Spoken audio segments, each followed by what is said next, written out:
Brought to you by Nacho's Audiobook. Radiant Blade of the Wilderness. Author, Cuttlefish That Loves Diving. Synopsis. Zhulong, the torch dragon. The result of consuming it? Chaos parts. The underworld is lit. Day and night bend to your command. The four seasons turn at your will. Wind and rain answer your call. Xiangliu, the Nine-Headed Serpent. The result of consuming it? The earth corrodes, mountains are swallowed whole, poison endures across 100 generations, 9 heads each moving to their own design. Feiyi, the two-tailed snake. The result of consuming it? Insects and beasts are subdued.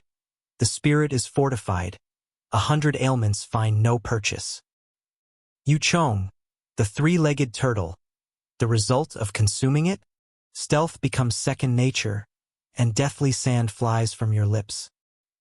How is this world's secret classic of mountains and seas so different from the one I knew in my past life? Lost in silent thought, Ding Song, Yen turned to the person beside him. You're saying these creatures vanished from the world long ago. Only the martial arts remain, forged by those who first consumed them, shaped by the transformations wrought upon their very bodies. And these arts can still be cultivated? Chapter 1, Waking from a Dream. Epigraph. If life were always as it was at first sight, vast and hollow, the darkness pressed in from all sides, a cold wind that cut to the marrow, shifting shadows, drifting, circling, silent lightning scattered a pale, ghostly green, illuminating the world for one fleeting instant, then vanishing without a trace. Scree. A sharp bird call pierced Ding Songyan's ears, jolting him awake. Sparks of lucidity flared through the fog of his stupor. Where am I? A dream? The realization struck him all at once, and with it the memories came tumbling back. Shit. He cursed inwardly, bitter and furious, and began to piece together what had happened. How did I end up running into a bunch of lunatics like that? In his youth he had been sharp, precocious, good at his studies, and decent at sports. He had always thought highly of himself, looking down on this person and scorning that one, an arrogance of someone who had never yet been humbled. Then he left school, and the real world did not take long to grind him down. His confidence and pride were smashed to pieces. He would never have admitted it aloud, but he knew. He had become both insecure and oversensitive during that stretch of his life. Misfortune piled on misfortune. His family fell into trouble. He might have drowned in it. The unhealthy patterns, the lashing out, the wounds he inflicted on the people nearest to him. Had someone not stayed beside him through all of it, encouraging him, steadying him. Bit by bit, he regained his confidence. In the end, he had done it. His business succeeded, and he became a man of considerable means. He had thought everything would only get better from there. After a dinner banquet, he had chosen to carry on at an open-air restaurant with a few investors and key partners, reminiscing, toasting to the future. At some point, one of the investors got into a quarrel with a group of young men at the next table, and the shoving started. He stepped in at once to mediate, trying to defuse the dispute. Figuring he had more to lose than they did, he had even prepared himself to bow and apologize on the spot. Who could have known? Hey, what's wrong with you? You're gonna pull a knife over something this small? If you just said you were unhinged, I would have stayed well clear. A dead investor is better than a dead me. What kind of lunatic does this? Good. Looks like I'm not dead yet. Probably not awake yet either. Ding Songyan's thoughts were still muddled, heavy with the same stupor. He tried to will himself out of the dream. His body felt pinned beneath something invisible, every movement and effort. His eyes were caught in the dark as though tangled in curtains. When he opened them, he could not see clearly. When he closed them, they would not shut. Scree. The bird call again, drifting from somewhere far off, as though from another world entirely, indistinct and hazy. Ding Songyan moved toward the sound on instinct, stumbling, lurching forward. With each step he grew more alert. Each step came easier. The darkness around him thinned like smoke. The shadows fell away like figures in a dream. The ceaseless birdsong seemed to be the only real thing in this world. Then, all at once, A shaft of light broke through the dark. Then another, and another. Ding Songyan's eyes flew open, then snapped shut again from the sting of the brightness. Tears welled up. Scree, scree, scree. Scree, scree, scree. The clear, bright song of a bird wound through his ears from somewhere close, as if separated from him by only a wall. "You're awake." A voice followed, bright with relief, lovelier than any birdsong. Ding Songyan waited for his eyes to adjust, then opened them again. He took stock of his body, searching for the pain that ought to exist and looking at the person before him. She was a girl of 14 or 15 with her hair tied up in twin spiral buns. A pale jacket edged in silver over a gauzy goose-yellow skirt. Her features were picturesque, clean and vivid, bright with life. She was crouched in front of him, watching him with open concern. Ding Songyan had attended plenty of banquets. He had eaten, drunk, and seen his share of the world. Even so, the girl's beauty dazzled him for a moment. But it was other things that occupied his mind more urgently. What hospital is this? Surely wearing hanfu on shift is a bit unprofessional? Not exactly inspiring confidence in us patients. What's my condition? The words scraped out of him, and he heard how dry his throat was, as though his own voice belonged to someone else. At the same time, he habitually began observing his surroundings. One look, and he froze again. This was no hospital. It was a ruined temple, its stone idol chipped and broken, weeds pushing up through the cracks between the flagstones. Sunlight slanted in through gaps in the walls and empty window frames, carrying the last of the retreating birdsong with it. He was sitting on the ground, propped against a wooden pillar, mistaken for dead, dumped in some forsaken place, discovered by a girl in hanfu out taking photographs. The thought surfaced from his school days spent reading novels, Automatic and Rai. He dismissed it almost immediately. Too many witnesses. A police car had been parked at the corner. That group of idiots would never have had the chance to move a body.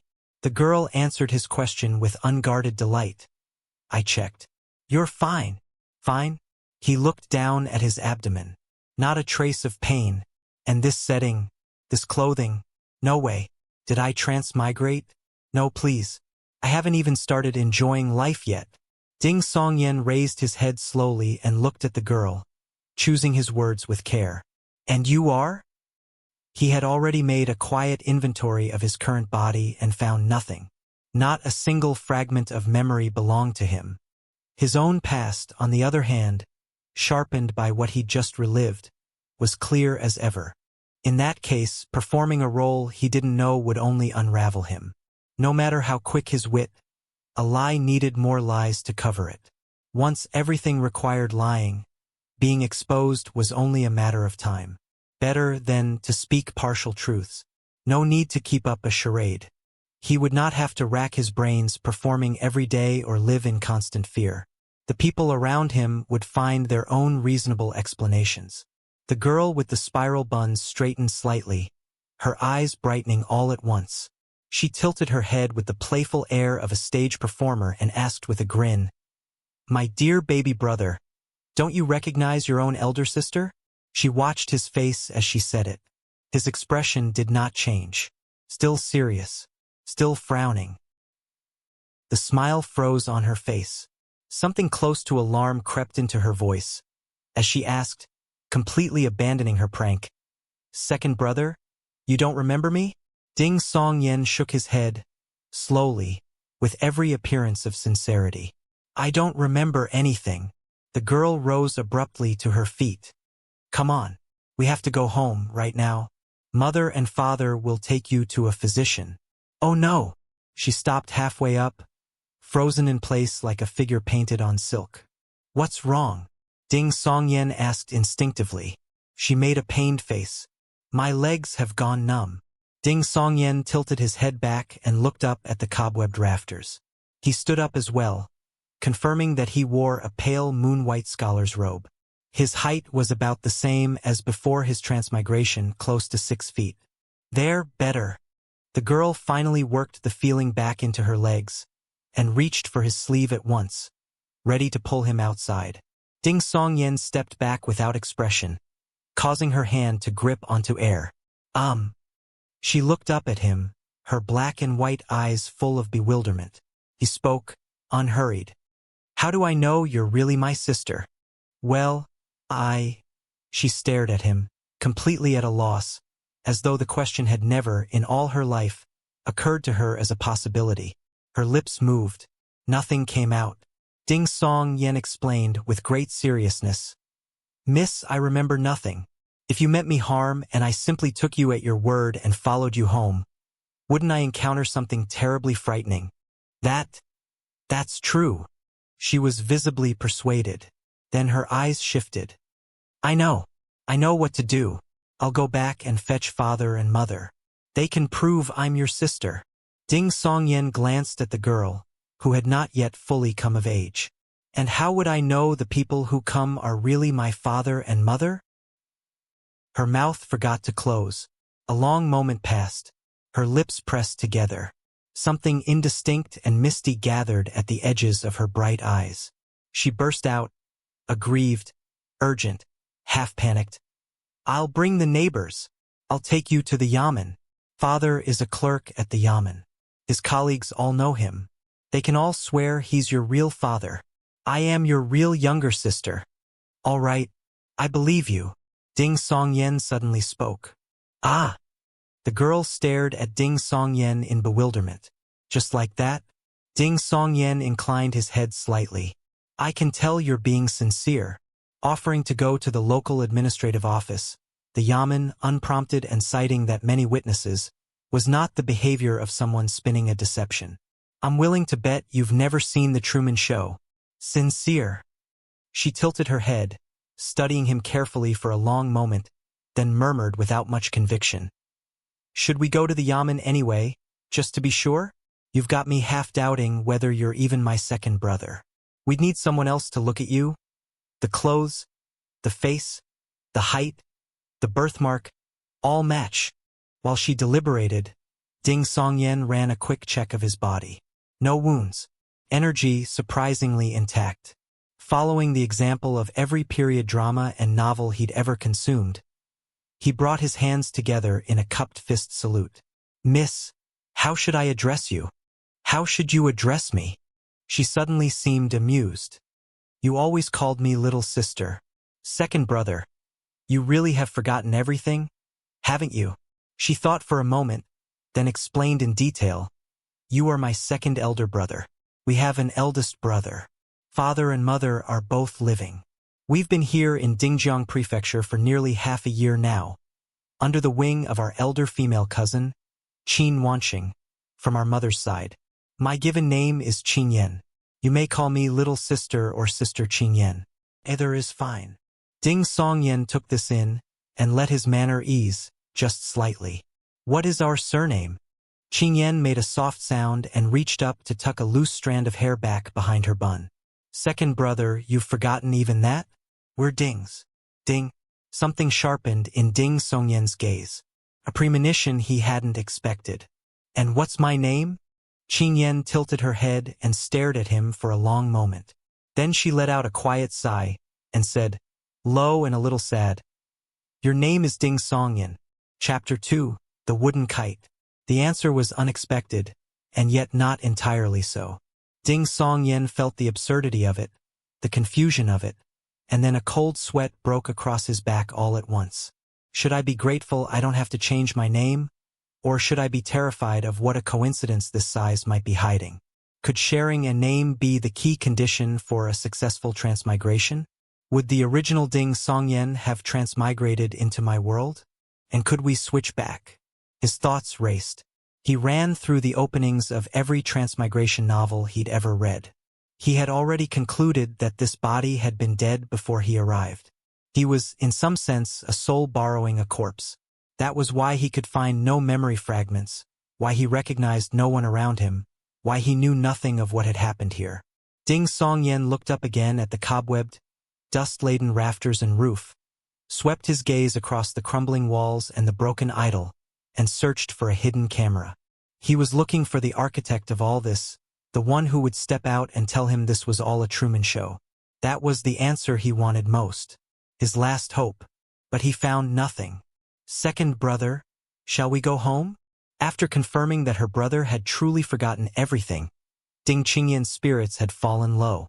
All right, Ding Songyan answered, his voice quiet. The two of them filed out through the collapsed gate. Ding Qingyan stopped in the open ground before the temple, tilted her head back, cupped her hands around her mouth and called out, "Found him! Found him! Who is she talking to?" Ding Songyan followed her gaze upward. A few sparse clouds drifted like white hounds across the sky, stained with the red of the setting sun, making the gray-blue expanse look vast and empty. The thought had barely formed before a great shadow swept in from behind them, swallowing the last of the evening light. Then a great strange bird dropped from the sky and landed in the ground before them, raising a cloud of dust like fog. Ding Songyan's eyes went wide. A wooden bird? It was flying up there? Is there a drone rigged inside? Or one of those flying sword things from those video sites?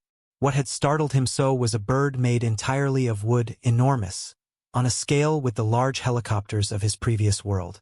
Its back bore an open cockpit, through which he could make out a round rudder, levers and various fittings, some with a metallic sheen, others showing bare wood grain. The great bird's head tapered to a sharp beak, and its two painted red eyes gave it a strange, imposing aura.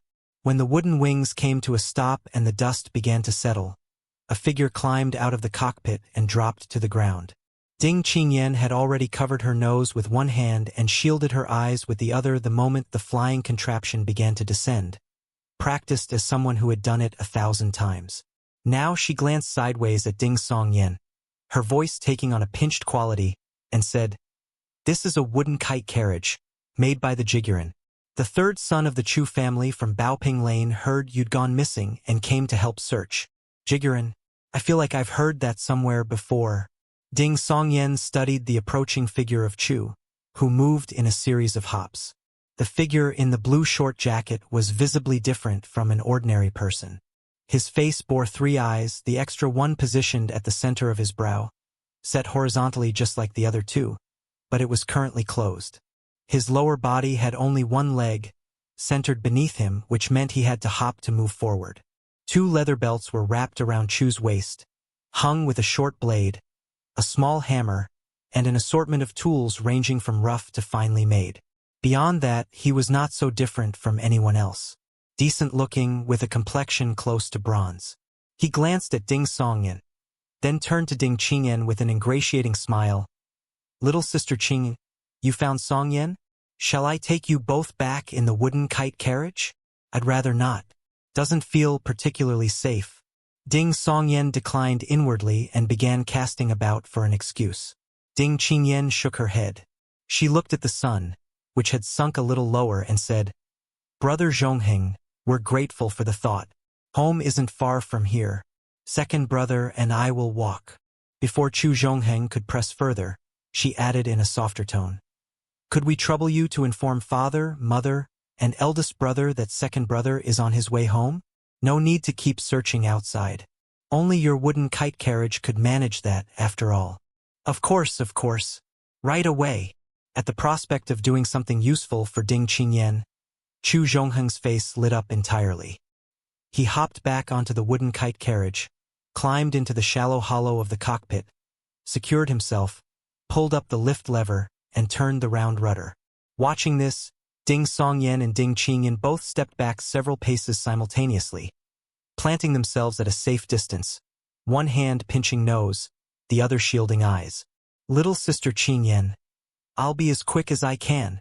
Chu Zhongheng waved as the great wooden wings began to beat, and the wind rose around him. Gradually he lifted off and flew away into the distance. When the dust settled again, Ding Songyan turned to Ding Qingyan. "You don't dare ride it either?" Ding Qingyan looked a little sheepish. She wrinkled her nose. "So you really have forgotten? Gosh, it's because word went around the city a while back that the Chu family's wooden man-drivers and wooden carriages might be technically complete, but completely unreliable. His own mother died from a fall because of one. No wonder.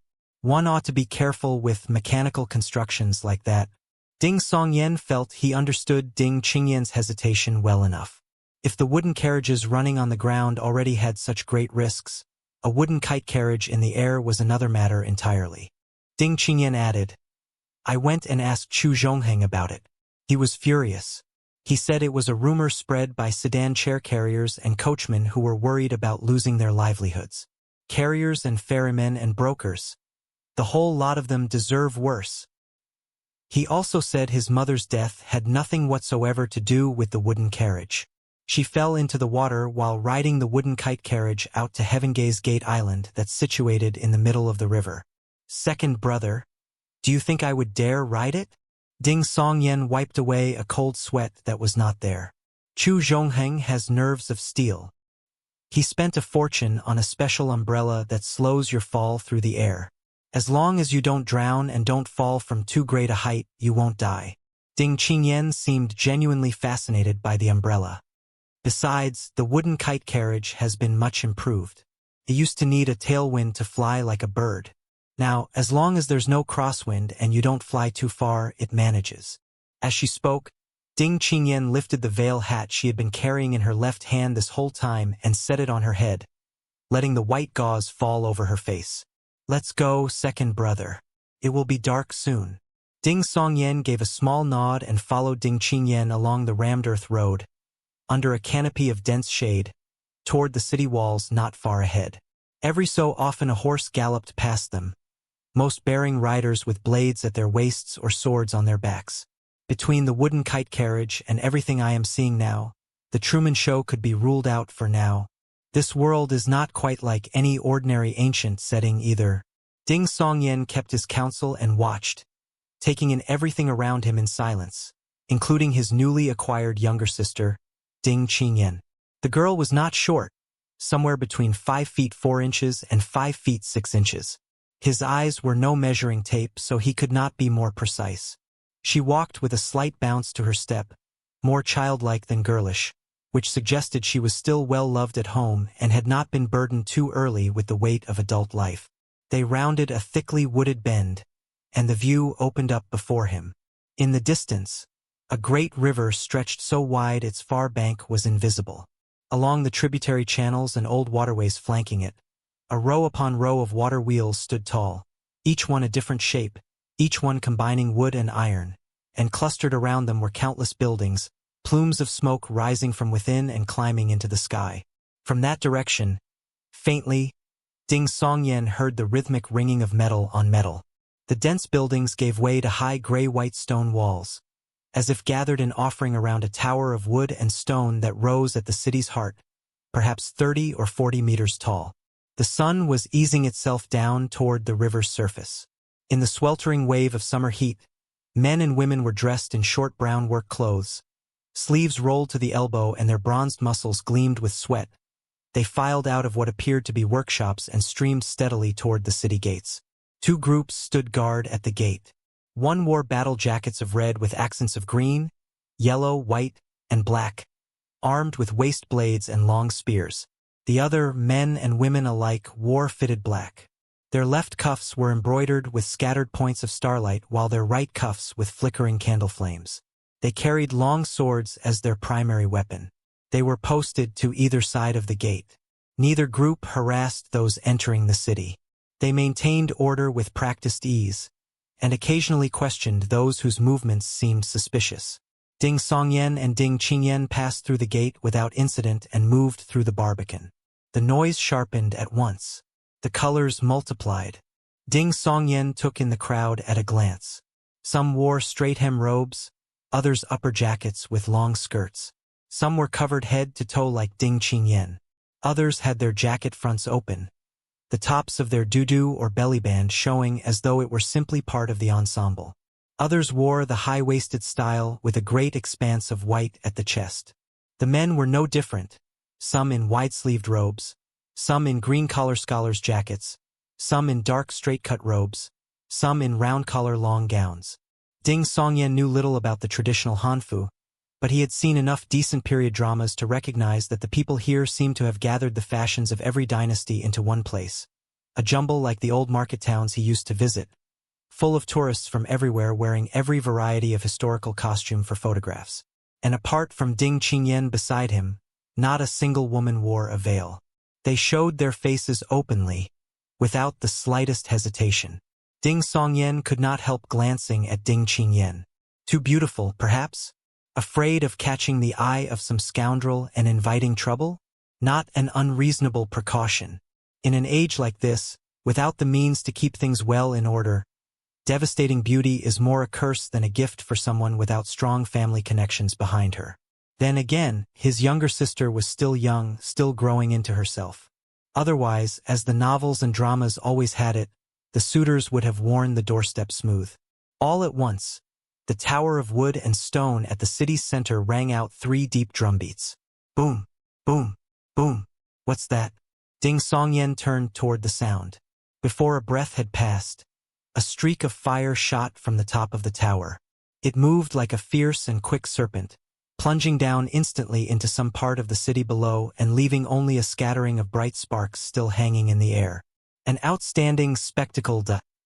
Then Ding Songyan noticed a squad of people who were probably constables in black-patterned red clothes, who had been previously patrolling the street. They wheeled sharply and cut through the crowd with the speed of horses and the fluidity of fish, heading for wherever the fire had landed. The stream of people paused for a few moments, took stock, and then flowed on as before. Seeing Ding Songyan standing still, Ding Qingyan puffed her cheeks, her expression subdued. That's Uncle E and his 9 sun-shooting arrows.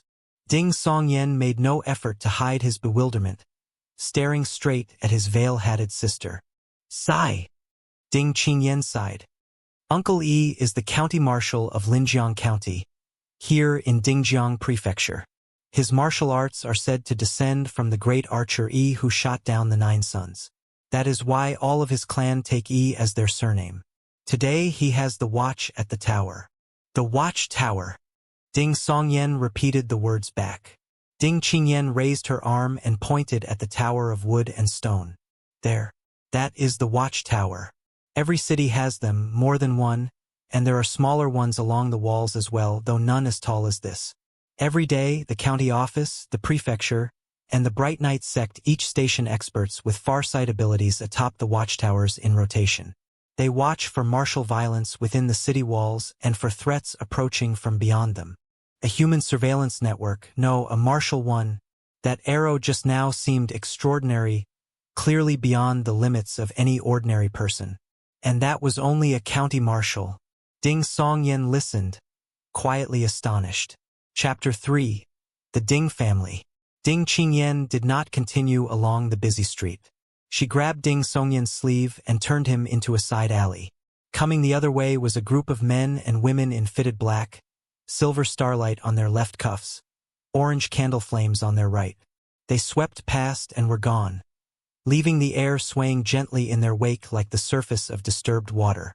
Seeing Ding Songyan gaze after the squad's disappearing backs, Ding Qingyan pursed her lips. Bright Night sect. They're probably heading to wherever that martial arts violation just happened. Sects handle that kind of thing too? Ding Songyan asked, thoughtful. Ding Qingyan laughed softly. Yes, it's been that way since the Jocheong dynasty. The founding emperor of this dynasty made a jade scroll covenant with all the major sects, under which the great orthodox sects and noble clans may reduce grain taxes, oversee the prisons, and assist with city patrols. Dingjiang Prefecture and the 3 counties to the north fall under the Bright Night sect's jurisdiction. Second brother, you're the one who told me all of this, after your storytelling lessons. As she spoke, Ding Qingyan seemed to remember her brother's current condition. Her voice trailed off into silence. Storytelling? You learn things like that from storytelling lessons? Ding Songyan had not expected his current profession to be that of a storyteller. Man, I don't remember a single professional skill. I can't exactly give a PowerPoint presentation to the audience, right? Ding Qingyan gave a small nod and kept walking. There are 4 schools of storytelling. Historical accounts, tales of the Jianghu, legends and sagas, and criminal court cases. Oh, historical storytelling involves talking about ancient history. That's the one you were training in before you came to Dingjiang Prefecture. I see. Ding Songyan turned this over in his mind. Ding Qingyan glanced at him sideways. Second brother, we couldn't afford to provoke any of those martial artists back there. That said, they aren't the truly fearsome kind. The truly fearsome ones, you can spot at a glance. Spot at a glance? Do they have, "I am a master" written on their faces? Ding Songyan kept his tone light, coaxing the information out of her. Ding Qingyan curled her lip. Not at all. Go listen to storytellers outside Dangkong Temple sometime and find out for yourself. Well, most martial arts trace back to the divine beings and strange creatures from before Emperor Zhuangqiu severed the connection between heaven and earth. Cultivate them far enough and the body starts to change. Some people's ears become like a tiger's. Some grow a few golden feathers. Some turn completely blue-skinned. Some sprout 2 pairs of ox horns. Some grow a fox's tail. Second brother, if you see anyone like that, they're either a different race or a master. Emperor Zhuangqiu. This world has Emperor Zhuangqiu too? Ding Songyan set that question aside for the moment. What abnormal changes come from cultivating the Bright Night sex arts to a profound level? If the opportunity arose, it was always wise to recognize the local powers before you stumbled into them. Ding Qingyan thought carefully. I don't think there are any particularly striking abnormalities. They say their arts descend from 2 goddesses, Bright Night and Candlelight, daughters of Emperor Shun. So they look no different from ordinary people. Ah, double pupils. Father mentioned once that he had met a Bright Night sect master with double pupils. Beyond that, I'm not sure. Emperor Shun? Ding Songyan fell quiet again. Before long, the siblings turned into a lane where wisps of cooking smoke rose into the air. Ding Songyan, you're back? Where on earth have you been? Your father and mother have been looking everywhere. Did you elope with some girl? The neighbors gathered by the well at the lane's entrance called out to them, some with genuine concern, others with good-natured teasing. Ding Qingyan answered vaguely, dragged Ding Songyan along, and quickly threaded through the crowd to a household at the end of the alley. She took a bronze-colored key from her waist, undid the padlock, and pushed the 2 wooden doors inward. Once her brother was inside, she pulled the doors mostly shut behind her, patted her chest, and let out a breath. Ding Songyan took the opportunity to look around. It was a modest courtyard. On the left stood an elm, with several ropes strung between it and a wooden post by the water vat, laundry hanging to dry. On the right, a crude wooden shed sheltered a pile of coal and firewood behind mottled stone steps. Straight ahead was the main building with a side room on each flank. The main room held various household clutter. On the square table sat 4 dishes and a wooden bucket of rice, covered with a coarse green-checked gauze food cover. Ding Songyan stepped to the doorway of the main room and let his gaze settle on a bronze mirror perched on a storage box, polished to a shine. He finally saw himself. A moon-white scholar's robe. No formal cap, no headscarf, only a strip of blue cloth tying his hair back. No striking handsomeness, no particularly elegant bearing, but a clean-cut, fair-faced scholar all the same. I knew it. With a sister like Ding Qingyan, I suppose this body was never going to be ugly. Ding Songyan quietly exhaled. Well, if you're going to transmigrate, you'd want a decent face at least, right? Ding Qingyan had removed her veil hat and wandered over to sit on a round stool by the square table, chin propped in one hand, her dark eyes fixed on Ding Songyan with quiet attention. Feeling the weight of that gaze, Ding Songyan shifted slightly and cast about for something to say. Father's name is Ding Shengyi. Ding Qingyan spoke first. Mother's is Lu Yuzhao. Eldest brother is Bull Ding. Don't forget them. They would be upset. Bull Ding? That naming style doesn't quite match the other 4. Ding Songyan asked, puzzled. Little sister, what do you mean? Ding Qingyan let out a slow breath. I mean, even though you've forgotten everything, you still remember their names. It would be some comfort to them. Ding Songyan went quiet. Would the people back in my old world grieve for me? In the silence, the half-shut courtyard door was pushed open. A woman and a man walked in one after the other. The woman was dressed as a married lady of the house, her features refined. She exuded a quiet coldness beneath her demure composure. She looked no more than 34 or 35. She wore a green round-collar cross-front jacket with a subtle pattern, a gray-blue pleated skirt below, and carried a black gauze veil hat in her hand. The man was in his 40s, wearing a four-cornered settled cap and a gray straight-cut robe. He had decent features while his temperament was somewhat soft and reserved. Mother, father, second brother has forgotten everything. Ding Qingyan shot to her feet and ran into the courtyard. Little sister, what were you saying just now? I'd like to hear that part about comfort again. Ding Songyan could not help thinking. But he still remembers your names. Ding Qingyan added. Lu Yuzao's expression froze. She crossed to Ding Songyan in a few steps and checked the dark birthmark mole behind his right ear. Only then did she reach up and touch his head. Does it hurt? No. Ding Songyan answered honestly.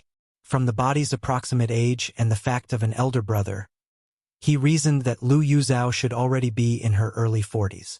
Yet, she had been gifted with good looks, and appeared 4 or 5 years younger than she was. Lu Yuzhao frowned slightly.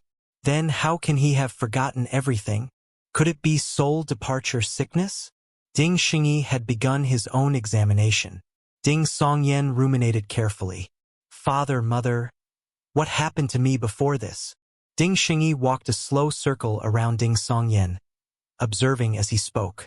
More than half a year ago, we came to Dingjiang Prefecture to come under the wing of your maternal aunt's family, and your cousin, Wanqing, used the Zhun family's connections to help me secure a clerk's post at the county office. She also put in a word with the head of the local storytellers guild so that you could set up and tell stories outside Dangkong Temple. Today, you should have been home by mid-afternoon. We waited a long time and you never came. When we went to Dangkong Temple, we were told you had left on your own long before. No one knew where. When Ding Xingyi had finished, Lu Yuzhao turned to Ding Qingyan. Where did you find him? In the ruined temple on the road to the burial grounds. Ding Qingyan recounted everything in detail. Left on his own. That doesn't read like a suicide attempt. If he'd wanted to die, the riverbank is far closer and more convenient. And when I woke, there was no rope hanging from the rafters, no medicine bottle nearby, so he wandered out of the city to that ruined temple for what reason? Wait, did he go straight there from the storytelling spot? Then why was there not a single coin on him? He couldn't have earned nothing for an entire day. Did he stop somewhere along the way? Or did someone take the money after? The more Ding Songyan thought about it, the stranger it seemed. He chose his words carefully. Father, mother, is it possible that someone meant to harm me? He suspected that Ding Songyan had become caught up in something, that the journey to the ruined temple outside the city was part of it, and that whoever was involved had finished him off and taken his money in the process. We've barely arrived in Dingjiang. How could we have made any enemies? Ding Shengyi, with the look of a middle-aged scholar, frowned in thought. Lu Yuzhao's composed expression shifted suddenly. Songyan, we are going to the Jin household to find your cousin, Wanqing. If someone truly meant to harm you and sees that you survived, they are unlikely to let it rest. She's right. There could still be considerable danger lurking. This was a matter of life and death, and Ding Songyan did not dare take it lightly. He agreed at once. One moment. Ding Xingyi walked quickly into the main room and turned toward the east side room. A short while later he came back out carrying a worn, embroidered coin pouch. He handed it to Lu Yuzhao and tapped the side of his own head, his expression serious. The Zhun household keeps not only martial arts masters on retainer, but also a renowned physician.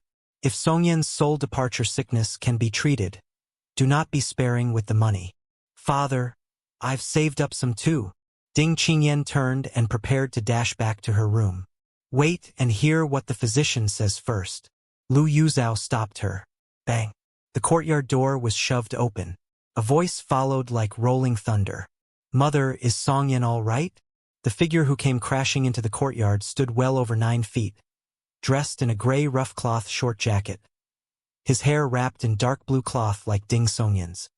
His eyes were as wide as bronze bells and his face were covered in stubble. He had a protruded jaw, making him look ugly and fierce. Mother, this mighty warrior is my eldest brother? Ding Songyan's gaze moved back and forth between bull, Lu Yuzhao, Ding Shengyi, and Ding Qingyan. He could see himself as a blend of his father's and mother's features, even and mixed. Ding Qingyan had clearly drawn only the best from both, with heaven throwing in some extra favor.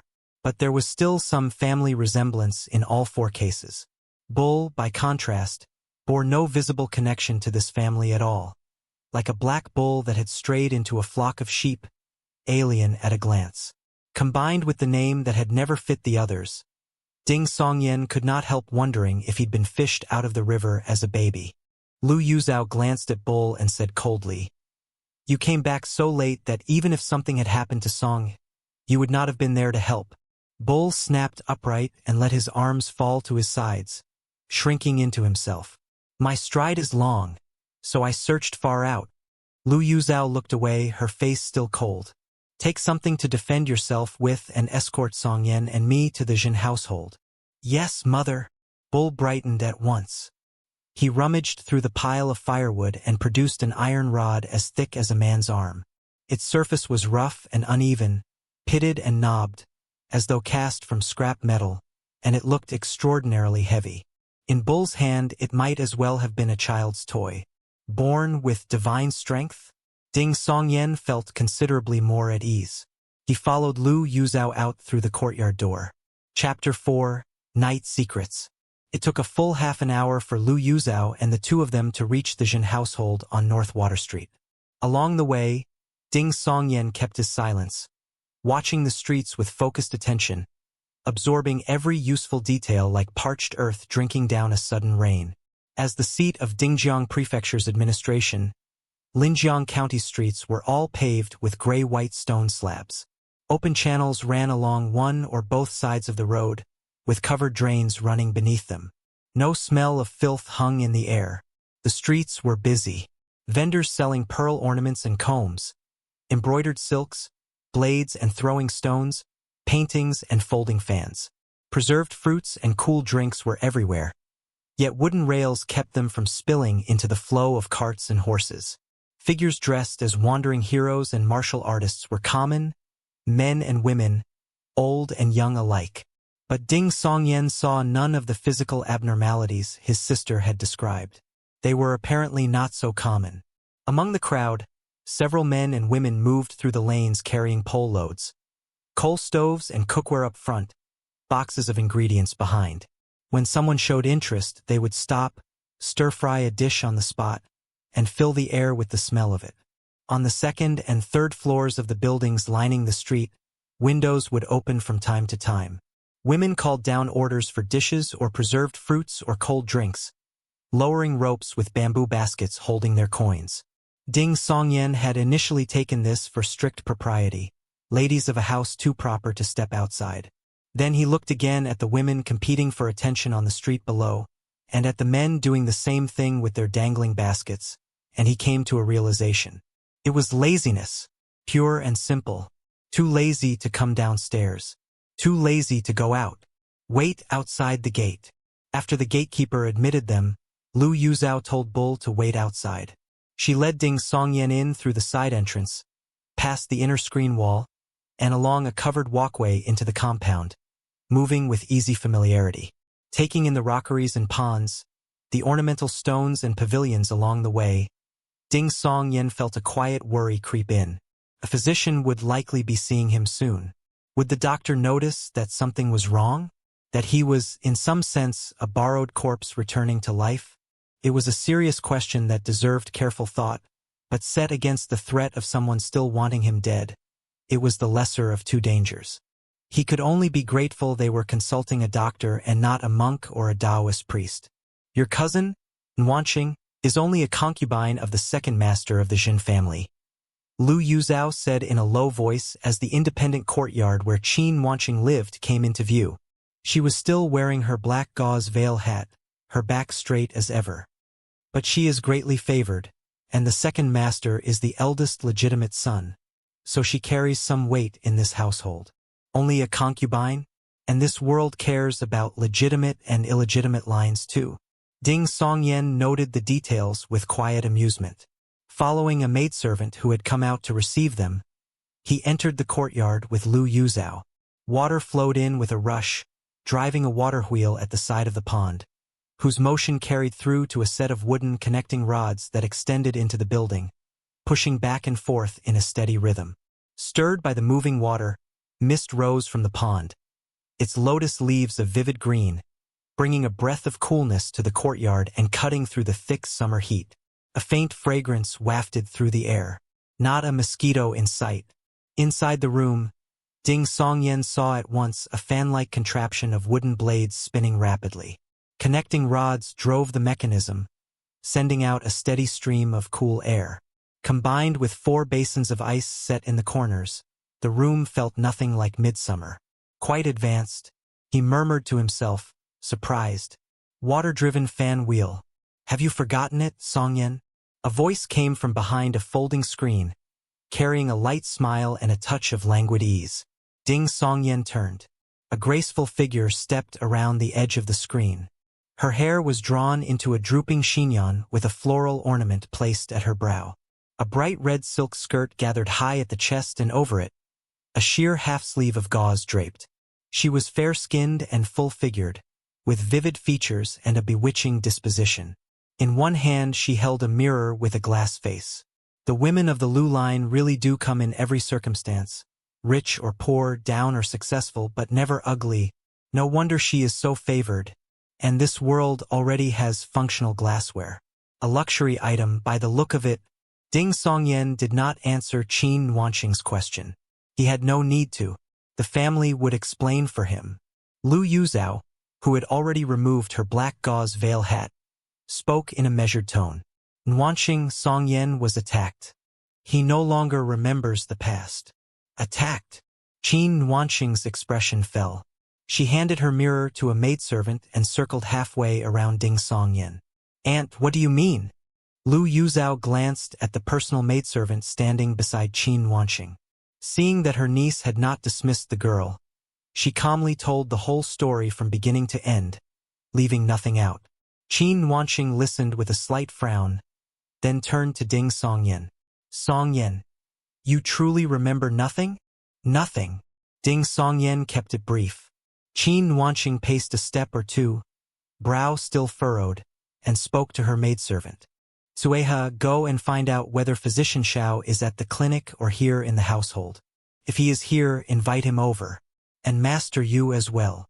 The maidservant Sueha acknowledged this and moved toward the door. Wait. Qin Wanqing called her back and pondered a moment. Invite Physician Xiao first. After a quarter hour, then go for Master Yu. Yes. Sueha asked no questions. In less time than it took to drink a cup of tea, the physician surnamed Xiao arrived at the courtyard. He was close to 50, with a long 5-strand beard, an unremarkable face, and a lean, tall build. He listened to Qin Wanqing's account and then, without ceremony, took Songyan's pulse. Songyan watched Physician Xiao's expression from the corner of his eye, uneasy about what conclusion the man might reach. After a moment, the physician withdrew his hand and had Songyan lie back on a rattan cooling couch. He worked his way across the body, pressing here, pinching there, tapping elsewhere. In a half-conscious way, Songyan felt as though he were back in his old world, lying on an examination table for a health screening. Would just the 4 diagnostic methods not be enough? In a world where martial arts flourish like this, injuries must be common, so the medicine has probably developed to match. He was still turning the thought over when Physician Xiao finished his examination. He cupped his hands to Qin Wanqing. No injuries, no illness. Then why has he forgotten everything that came before? Qin Wanqing's expression grew serious. Lu Yuzhao, who had withdrawn behind the folding screen, took 2 involuntary steps forward. Songyan was equally puzzled. Not a single injury anywhere on the body. So how did the original Songyan die? Or did the act of inhabiting this body heal the wounds? Or does this world have martial techniques that attack the soul without marking the flesh? Did the original Songyan's soul simply shatter? Physician Xiao gave a rueful smile. In decades of practice and in all I encountered during my training with the Medicine King sect, I have never come across a case of soul departure sickness with no outward sign whatsoever. He weighed his words. It is possible that Songyan's condition stems from the mind rather than the body. Extreme fright can do this. He may recover gradually over time. Then he turned to Ding Songyan directly. If you feel unwell in the coming days, or begin to recall something, come and find me at Life Extending Clinic on Longxing Street. Seeing a hesitation in Ding Songyan's expression, he smiled. I will charge nothing. My interest is in understanding how a case of soul departure sickness this unusual comes about. If I gain any insights, I will have something worth sharing when I next visit friends and colleagues at my sect. Your Medicine King sect has quite an academic spirit. Ding Songyan understood the physician's intention well enough and agreed. Qin Wanqing did not take the physician at his word about charging nothing. She had Tsueha bring out several silver ingots and press them on him. Physician Xiao declined twice, then accepted.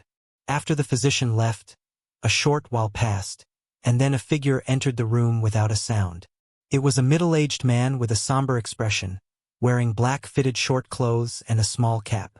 His arms and legs were somewhat long, and the outer edges of his ears showed a faint ridge of white. Does that count as a physical abnormality? Ding Songyan looked away and did not stare. Qin Wanqing gave a brief account of the whole affair, then spoke in a serious tone. Master Yu Songyan is my cousin. He has been in Dingjiang Prefecture for less than a year. He earned his place telling stories outside Dangkong Temple with the guild head's blessing, and he has always kept to the rules. He has not offended anyone. I suspect this matter is aimed at our Jin household. Someone may have tried to use his connection to me to move against us. When he refused to cooperate, they tried to have him killed. By the grace of our ancestors, he survived. But if this goes unresolved, there will be no end to the trouble. She is sharp. Tying my situation to the Jin household is the only way the household's retainer would act on behalf of a concubine's young cousin. I would have said exactly the same thing. You have to frame it at the highest possible stakes to make a case. Ding Songyan approved silently. Master Yu listened in silence, then looked at Qin Wanqing. I will inform the patriarch. He turned to Ding Songyan. Ding Songyan, after you leave the Jin household, go about your business as usual. Show no sign that anything has changed. Go to Dangkong Temple tomorrow as you normally would. I will be watching from the shadows. Dangle the bait and see what surfaces. A kind of fishing in its own way. Ding Songyan agreed at once. Whatever else, having a skilled fighter watching from the shadows was far better than having none. There was nowhere to hide in any case. After Master Yu left, Qin Wanqing took out several more silver ingots, placed them in a coin pouch, and handed it to Lu Yuzhao, who had come out from behind the screen. Aunt, take this. Use it to nourish Songyan and Qinyan. It is for the two of them. Do not decline on their behalf. Lu Yuzhao could not refuse and took it. Cousin Wanqing really is a capable woman, though since the money is for me and little sister, she could have given it directly to me rather than asking mother to hold it. Ding Songyan watched from the side with barely concealed longing. Everything he was going to need from here on out would require starting capital. By the time they returned to the house on Qingyu Lane, the sky had gone dark. The matter was unresolved, and it was unwise to discuss it for fear of the walls having ears. The family of 5 could not let themselves grieve, or feel the weight of it, or give way to anger. They ate dinner quietly, exchanged a few words of nothing in particular, then each washed hands and feet and face from the water vat, and cleaned their teeth with bristle brushes made from pig hair. Bull shifted the storage boxes in the main room and assembled a simple sleeping surface for himself, laid out his bedding, and lay down. Catching Ding Songyan's look, he scratched the back of his head and gave a foolish grin. Early start tomorrow. You should get some rest too, Songyan. You really did draw the shortest straw. Ding Songyan thought without saying it, and turned into the west wing. A screen of wooden strips and hempen cloth divided the room in two. Ding Qingyan slept on the inner side. He blew out the candle, lay down on the somewhat hard wooden bed, and stared up at the ceiling in the dark. Shadows drifted across it, shifting with the moonlight from outside. Some time passed. Then, from the inner room, Ding Qingyan said in a low voice, second brother. Be careful tomorrow. I will. A small warmth moved through Ding Songyan's chest. This unearned sister of his was a good person. He turned the thought over, then spoke quietly. Little sister, why do I get the feeling eldest brother looks nothing like the rest of us? Behind the screen, Ding Qingyan was silent for a long while before she answered. In the way you storytellers would tell it, Mother was known as a great beauty back in Yuejiang Prefecture. Predator took notice of her. He found his moment and abducted her. After some years, the man was slain by righteous heroes of the Jianghu, and Mother was rescued. But by then, there was already a child. Ding Songyan did not know what to say.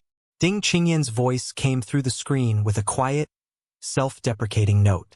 Sometimes you can only try to find the good in it. If not for what happened, how would a down-and-out scholar like father ever have married someone like Mother? How would any of us be here? So that is why Mother makes you wear a veil whenever you go out. Ding Songyan understood all at once. Yes. Ding Qingyan let out a long breath. Tell me, Yuejiang Prefecture has watchtowers too. It has famous sects and great clans. So how did something like that still happen? Ding Songyan pressed his lips together.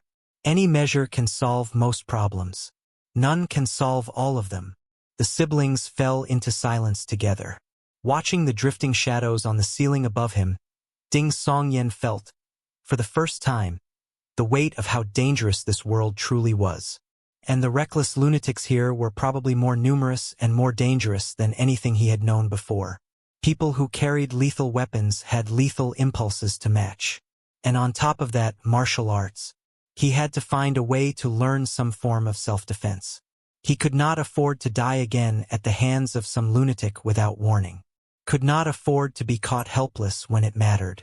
Amid the tumble of these thoughts, Ding Songyan's mind gradually grew still and clear. Chapter 5, The Terror of Xiangliu Lane. The pale moonlight filtered through the wax paper of the window, casting a thin glow that softened the darkness inside the room rather than deepening it, stirring a stillness that pulled the mind towards sleep. Ding Songyan lay quietly with his thoughts for a while, then turned his head toward the screen and called out in a low voice. Little sister. No response. Only the faint, steady rhythm of breathing, so soft it could barely be heard unless you held your own breath to listen. She's asleep. Ding Songyan looked away. He had just remembered that he had never thought to ask about the Jin household, what it was, what standing it held in Dingjiang Prefecture, and whether it had recently become entangled in any trouble. He was beginning to think that what had happened to his predecessor, an ordinary storyteller by all accounts, really might have something to do with the Jin family. Forget it, I'll ask in the morning. He closed his eyes and tried to coax sleep, but it would not come. After graduation he had worked 2 years, then spent many more building his business, always far from home, returning no more than twice a year. There had been nights like this before, lying awake in the small hours, feeling the hollow ache of wanting to go home. But most of the time he had felt nothing of the sort, and he had mocked himself for it, calling himself cold-hearted. Yet now, in this moment, a melancholy settled over him that he could find no way to shake. The old poets could still say, "May we both live long, and share this moonlight across 1,000 miles." But for him, this moon was not that moon, and tonight's moon was not the moon of any life he had known. Then, from the other side of the screen, Ding Qingyan let out a murmur. "I want to learn martial arts." The words trailed into silence with nothing to follow them. Talking in her sleep, Ding Songyan opened his eyes and looked instinctively toward the simple screen. Several moments passed. He said to himself without sound, "Who doesn't?" He returned his gaze to the shadowed rafters. Then Ding Qingyan mumbled again, her words half-formed. "Mother, second brother, I won't let anyone bully you again." Ding Songyan froze when he heard it. It was a long moment before a quiet, rueful laugh came out of him. The small sounds of a girl turning over in her sleep filled the room, and gradually his mind settled. Sleep came at last. The next morning, the night soil cart arrived and drove away the dark, jolting the morning awake. Ding Songyan carried his chamber bucket out into the courtyard and found his father, Ding Shengyi, already pulling open the front gate. The mosquitoes resting near the elm tree scattered all at once, drawing after them a cluster of moths that seemed to have been hiding somewhere nearby. One by one they emptied their buckets into the cart, then used the rinse water to water the tree. As they finished, Ding Songyan heard his father, who had already put on his four-cornered settled cap, say to Lu Yuzhao with unconcealed admiration, "The night soil foreman out there wears rough cloth on the outside, but underneath it's all silk. Day to day, he lives better than the constable chief at the yamen. The night soil trade really is a fine trade. The kind of people who can corner that trade are not ordinary people," Lu Yuzhao said without particular feeling. "If you ask me, it is Dangkong Temple that is the true benefactor of all households. Not only does it offer prayers and rites to harmonize the heavens, its disciples go out through the villages teaching farming techniques and the art of composting. Since His Majesty ascended the throne, the harvests have been good year after year, and the price of night soil keeps rising." Ding Shengyi stood before the elm tree with his bristle toothbrush, working on his teeth as he spoke. And so the morning light passed gently away, in the sound of family talk and a simple breakfast of congee and small dishes. While Lu Yuzhao and the others were clearing away the bowls and wiping down the square table, Ding Shengyi drew Ding Songyan aside. "You have things to do today. Don't stint on yourself. Take these 2 qian of silver." The middle-aged scholar glanced at Lu Yuzhao's back and pressed a small piece of broken silver into Ding Songyan's hand, speaking quietly. "This is not household money. This is what I have saved on my own. Keep it for yourself." Ding Songyan, who had nothing to his name, did not refuse. Ding Shengyi was quiet for 2 breaths, then said under his breath, "Be careful today. Don't take risks just because you have the Zhun household's retainer watching over you." With that, he patted Ding Songyan on the elbow, picked up his folding fan, and went out through the courtyard door. Ding Songyan had not yet turned back to help his mother and sister clear up when Bull came over, scratching his head with a shamefaced look. "Songyan, I don't have much on me. Gave it all to Mother. If you can't find anything to eat at midday, come find me at the docks. I'll share whatever I've got." "All right," Ding Songyan said. After Bull left, Lu Yuzhao finished tidying up and came to Ding Songyan with her black gauze veil hat in hand. "I am going to copy Buddhist sutras today. Here are 2 qian of silver." Her tone was matter-of-fact, as though she did not want him to feel the weight of it. "If you are only wandering about Dangkong Temple today, that will look suspicious. Buy something to eat if anything takes your fancy. Buy something if you like the look of it." Having been pressed with yet another piece of broken silver, Ding Songyan was at a loss for words. He watched his mother go out through the courtyard door and pull it shut behind her. Then Ding Qingyan, hair already dressed in her twin spiral buns, appeared at the doorway of the main room and beckoned to him with a conspiratorial wave. "Second brother, come here. Come here." Ding Songyan went over and laughed softly. "I am not taking your savings." The girl puffed her lips. "So you look down on me? You don't treat me as your sister, do you?"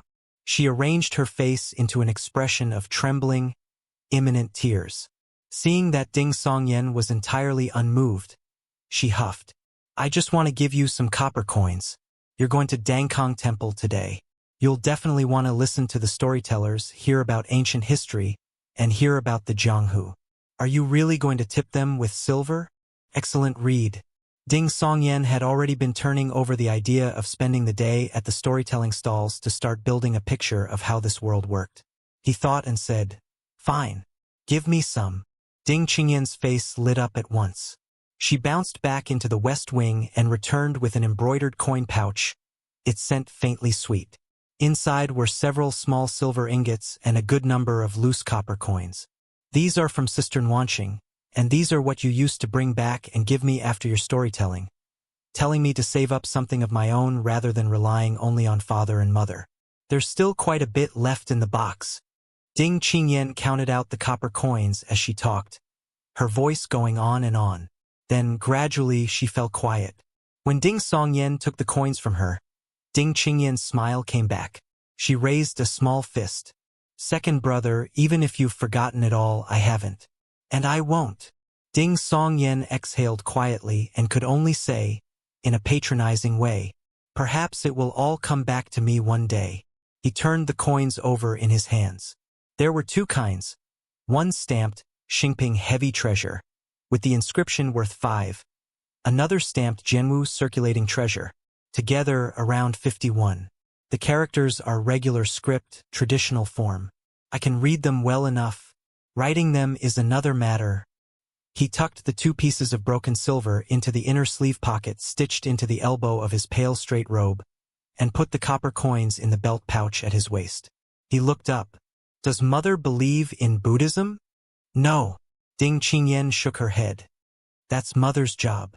Many wealthy households, to show their devotion, will have large numbers of Buddhist sutras or Taoist texts copied out, sometimes by family members, sometimes by hired hands.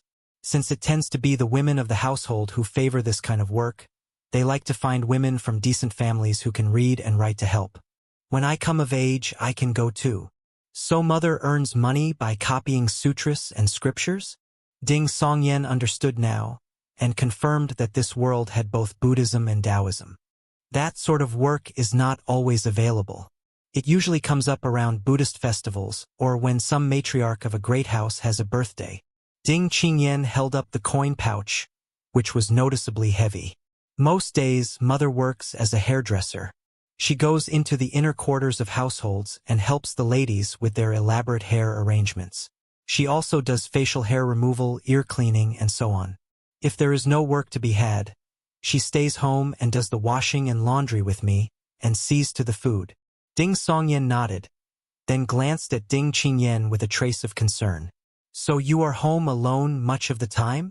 Ding Qingyan burst out laughing. Second brother, don't worry. There are 5 watchtowers here. The Bright Knight sect and the E-clan's arts are both strong in farsight. Nobody would dare bother me. Besides, I am quite formidable. Every boy and girl in Xiangliu Lane does what I say. She raised her fist again. I am the terror of Xiangliu Lane. Before Ding Songyan could respond, the girl blinked, and her smile bloomed like a flower opening. But the fact that you worried about me makes me happy. It means that even though you've forgotten everything, second brother, the bond between us is still there. Knock, knock, knock. Someone knocked at the courtyard door. Brother Ding, time to go. A voice like a cracking adolescent called from outside. Ding Songyan looked at Ding Qingyan. His sister gave a small nod. He crossed to the gate and opened it. Standing outside was a young man in a narrow-sleeved green robe, his hair tied up in black cloth. By Ding Songyan's estimate, he stood under 5 feet 7 inches. His features were decent enough, but his bearing was furtive, his eyes darting about in a way that gave him a shifty, weasel-like appearance. Oh, Qingyan's home too. The young man's gaze slipped straight past Ding Songyan and landed on Ding Qingyan inside the courtyard. Where else would she be?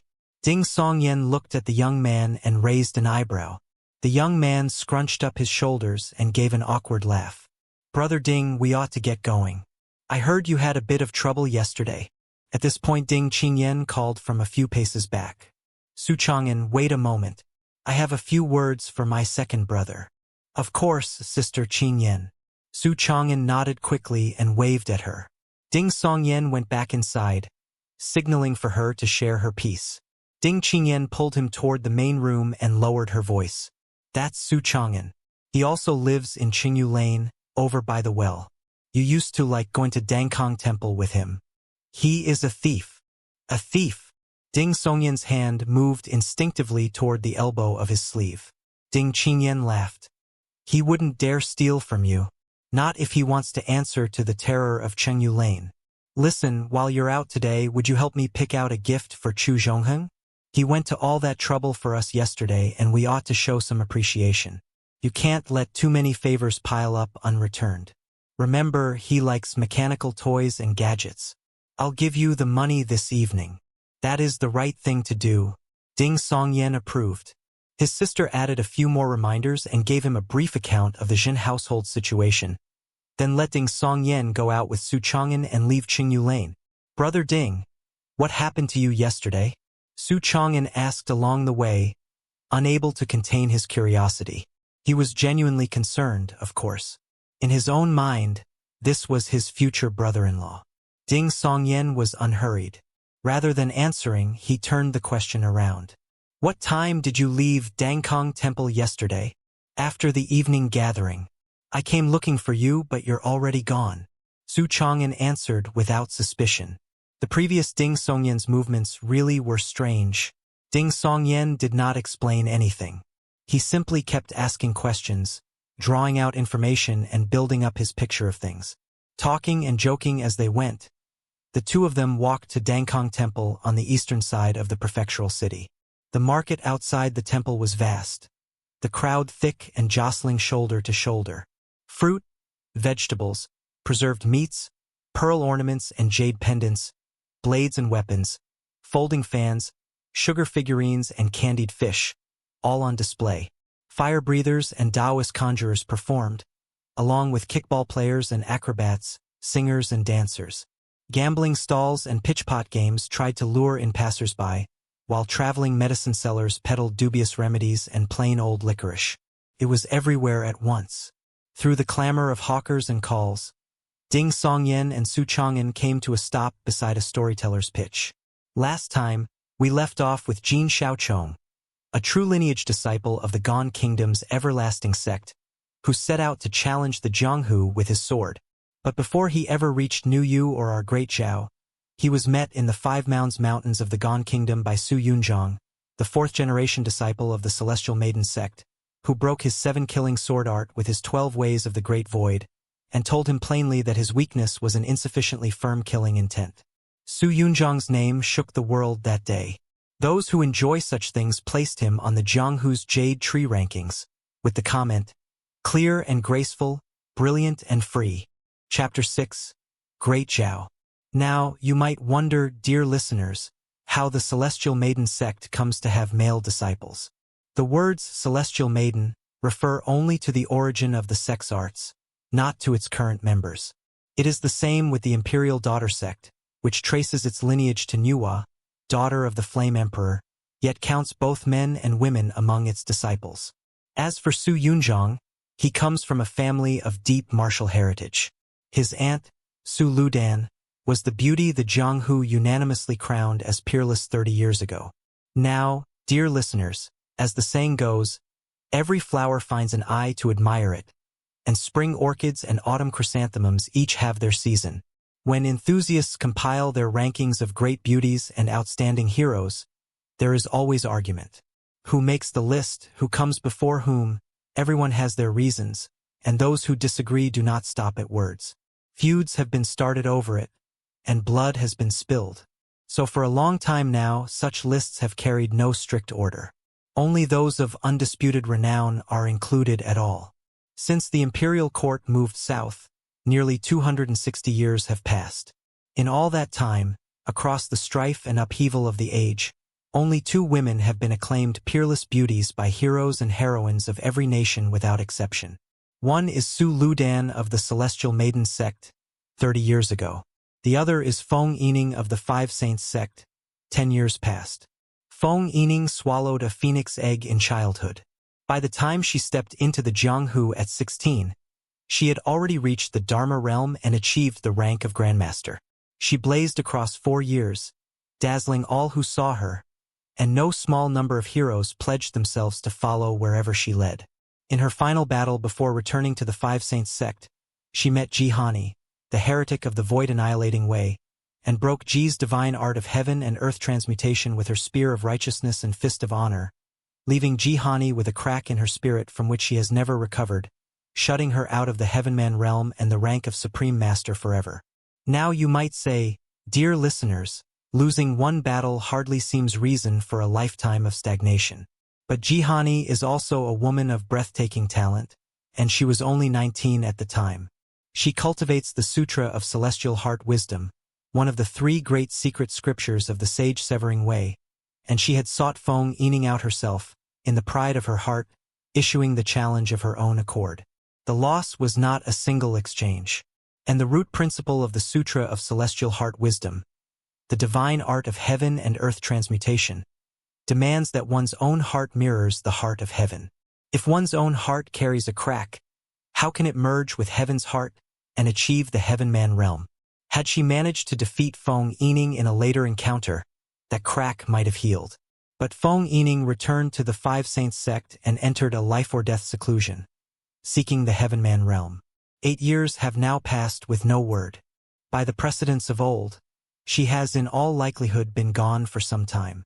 As they say, how pitiful the devoted souls of the Xiangliu, who shall never again hear the name of the Phoenix. Now, none of this is my own invention. The Orthodox sects love nothing more than publishing the techniques and weaknesses of the heretical paths, so that their own people may be on guard. But I had best leave it there for today.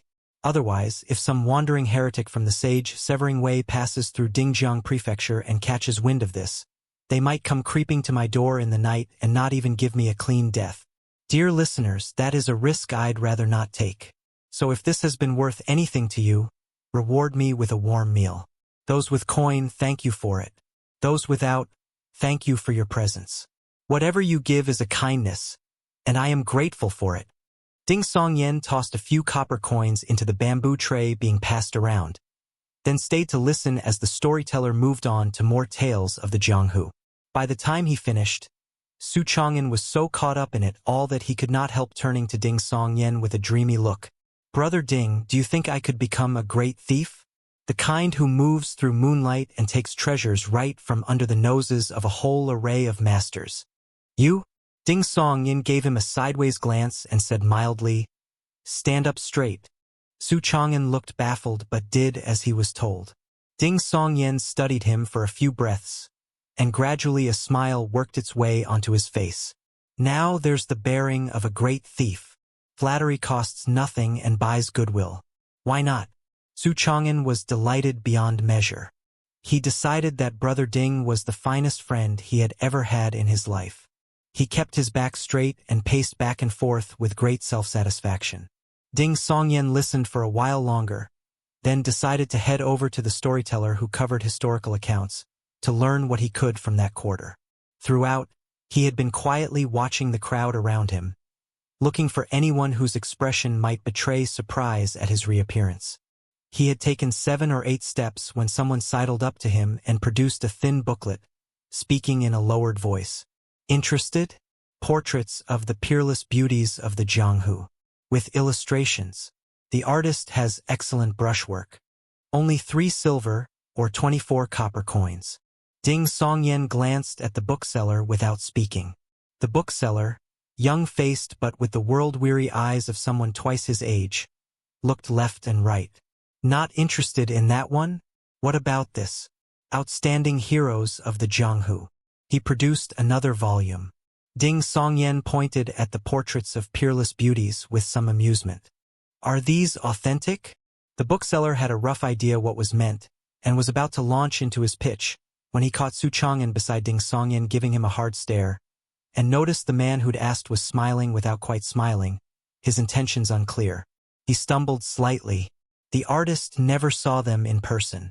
He could only imagine based on what circulates in the Xiangliu. If you 2 gentlemen want something closer to the real thing, you might commission someone to go to Flame Capital and buy a copy by Master Xiaozhang.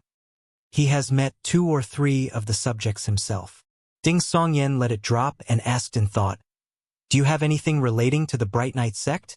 He had made up his mind to learn martial arts. The most prominent local option appeared to be the Bright Knight sect. Joining it would certainly be difficult, the odds vanishingly small, but Ding Songyan had always believed that aiming for the highest gives you a chance at the middle, while aiming low from the start guarantees an outcome worse still.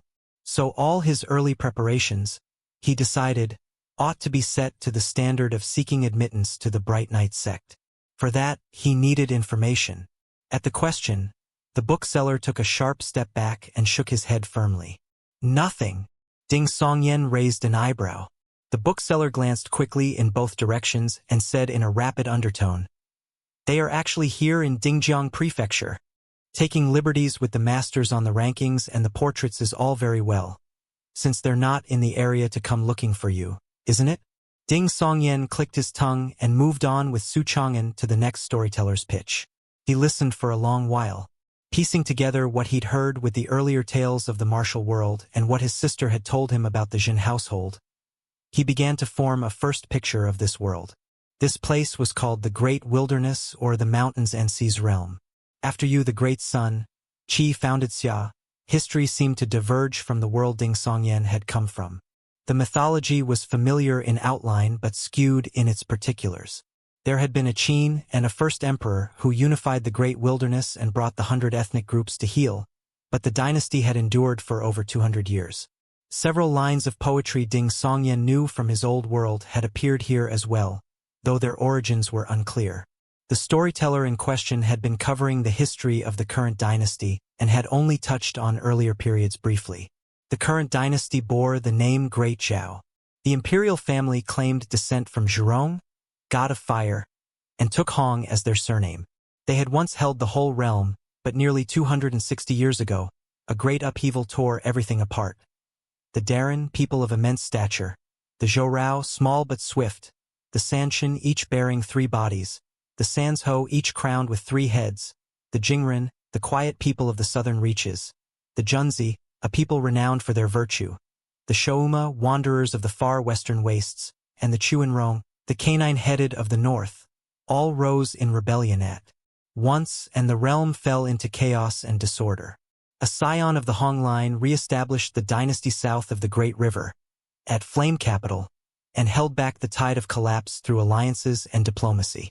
The north fell into prolonged conflict among the rebel peoples, and eventually coalesced into 3 nations. Su, founded by the Sanshan claiming descent from Emperor Shun, in alliance with the Shouma and Jingren, referred to by the storyteller as New Su, Gone, dominated by the Darren, Junzi, and Zhorao. Feng, established by the Sanzhou, the Chuanrong, and the Rong. The latter was separated from Great Zhao by Su and Gan and shared no common border with it. Beyond the 4 main nations lay others, Ba and Tiandu among them, all on the outer edges of the wilderness. Since the southward crossing, the dynasty had seen prosperity give way to decline, with sects and noble clans fighting over influence and the heretical paths stirring chaos, until the late Emperor Qingzu, when brought peace through reconciliation with the great sects, reformed the system and restored a measure of flourishing. The current emperor pressed further still, building military strength under the reign named Jianwu, with hopes of reclaiming the northern territories in his lifetime. As for the martial arts, nothing had yet pointed to the existence of gods, spirits, or immortals as a distinct class of power. The Dharma realm marked the threshold of Grandmaster. The Heavenman realm was Supreme Master. The Spirit Platform realm was Sage. Common parlance held that a Grandmaster could anchor a prefecture, a Supreme Master guard a province, and a Sage protect a nation. At present, the world held no more than 14 sages, 10 of the orthodox paths and 4 of the heretical paths. The divide between orthodox and heretic had nothing to do with national allegiance.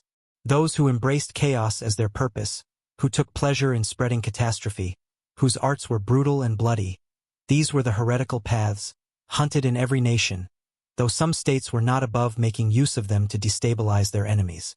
Only those with a supreme master counted among the truly great sects or noble clans. In Great Zhao, these presently included the 6 sects and 4 schools, the 2 faiths and 3 clans, the 2 sacred grounds, the 2 reclusive orders, the Dangkong agrarian order, the Body and Will heterodox sect, and the clan of Xingtian. Gan, Su, and Feng nations had their equivalents. The Everlasting Sect and the Celestial Maiden Sect were among Gan's foremost powers. The heretical paths had their own hierarchy. Those ranked at the top were collectively known as the 21 heretical ways, 9 above and 12 below. The Sage Severing Way was one of the upper 9. The local Bright Knight sect had once been a great power, but suffered devastating losses in the upheaval of 200 years ago and lost parts of its core heritage. A handful of surviving disciples had kept it alive through difficult years, eventually re-establishing it south of the Great River in Ning Province's Dingjiang Prefecture. Generations later, it had recovered some of its former strength and now counted several grandmasters among its ranks. The patriarch of the Jin household, Zhen Qianfan, was the Grand Elder of the Four Waters Brotherhood, a gang whose influence ran through Ning Province's waterways. The Brotherhood had weakened in recent years and now had only 2 grandmasters left. Patriarch Zhen was one of them and carried significant standing within Dingjiang Prefecture. Every year, Great Zhao published the Orchid Rankings, assigning brief evaluative comments to heroes of all quarters. This was unrelated to cultivation realm or official rank, being based purely on demonstrated ability. The storyteller had so far mentioned only that grandmasters were divided into two grades, the lower called subtlety attuned, and the higher called spirit resonated. Sages and supreme masters were too few and too rare to be ranked at all. Ding Songyan was still ruminating over all of this when he prepared to move to the next storyteller's pitch. He had just turned to one side when he found himself looking directly at a pair of eyes. They were dark-irised and set wide, positioned on the left and right of a bronze-skinned chest. Below them, a very large navel opened and closed as a mouth. The lips slanted upward, marked by a conspicuous black mole, apparently intended to indicate where a nose might once have been. Ding Songyan's gaze traveled upward, slowly, across the raw edge of flesh at the neck, to the space where a head should have been, and found it entirely empty. A living person with no head. Wait, the clan of Xingtian?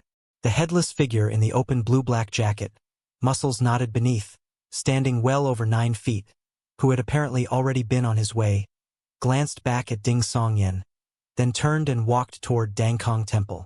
That's one of the Wushou from Qian province, Su Chang'an murmured beside him. The current emperor wants to strengthen the troops by combining Xingtian martial arts with military strategy.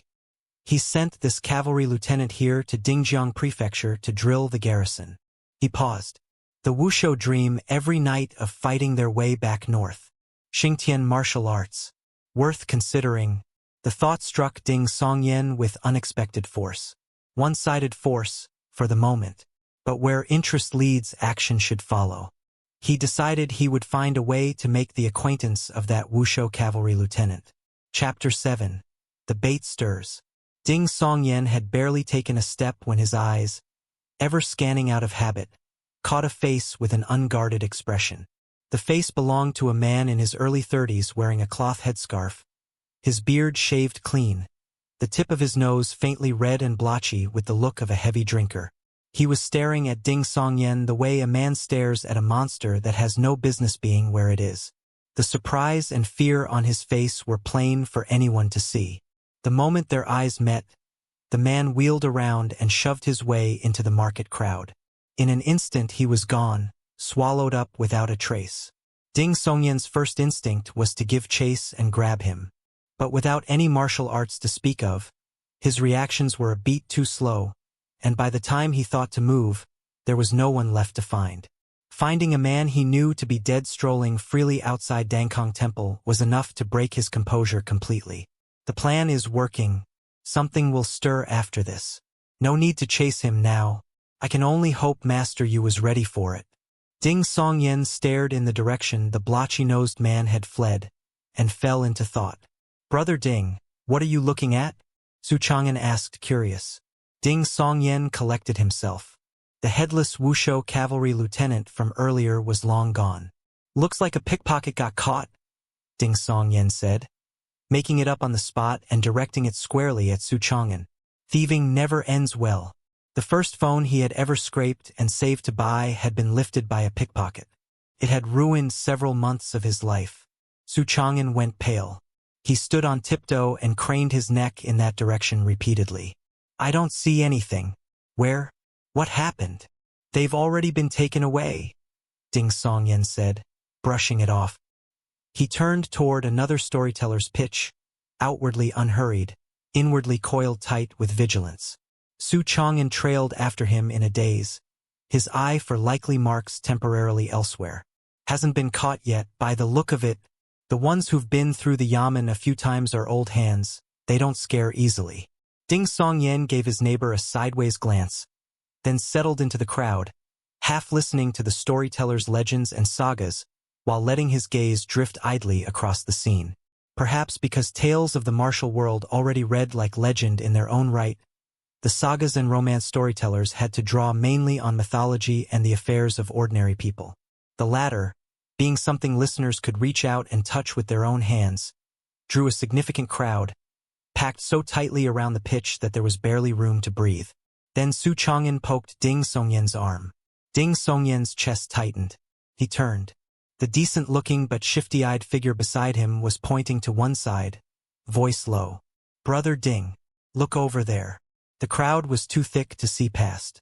Ding Songyan stepped back a pace or two and changed his position. He did not need Su Chang'an to say anything more. He saw immediately who was meant. She was a girl of 16 or 17, dressed in a plain white round-collar cross-front jacket and a white trimmed skirt with green edging and many pleats. Her hair worn in 2 hanging loops that fell past her shoulders, lending her a touch of girlish charm.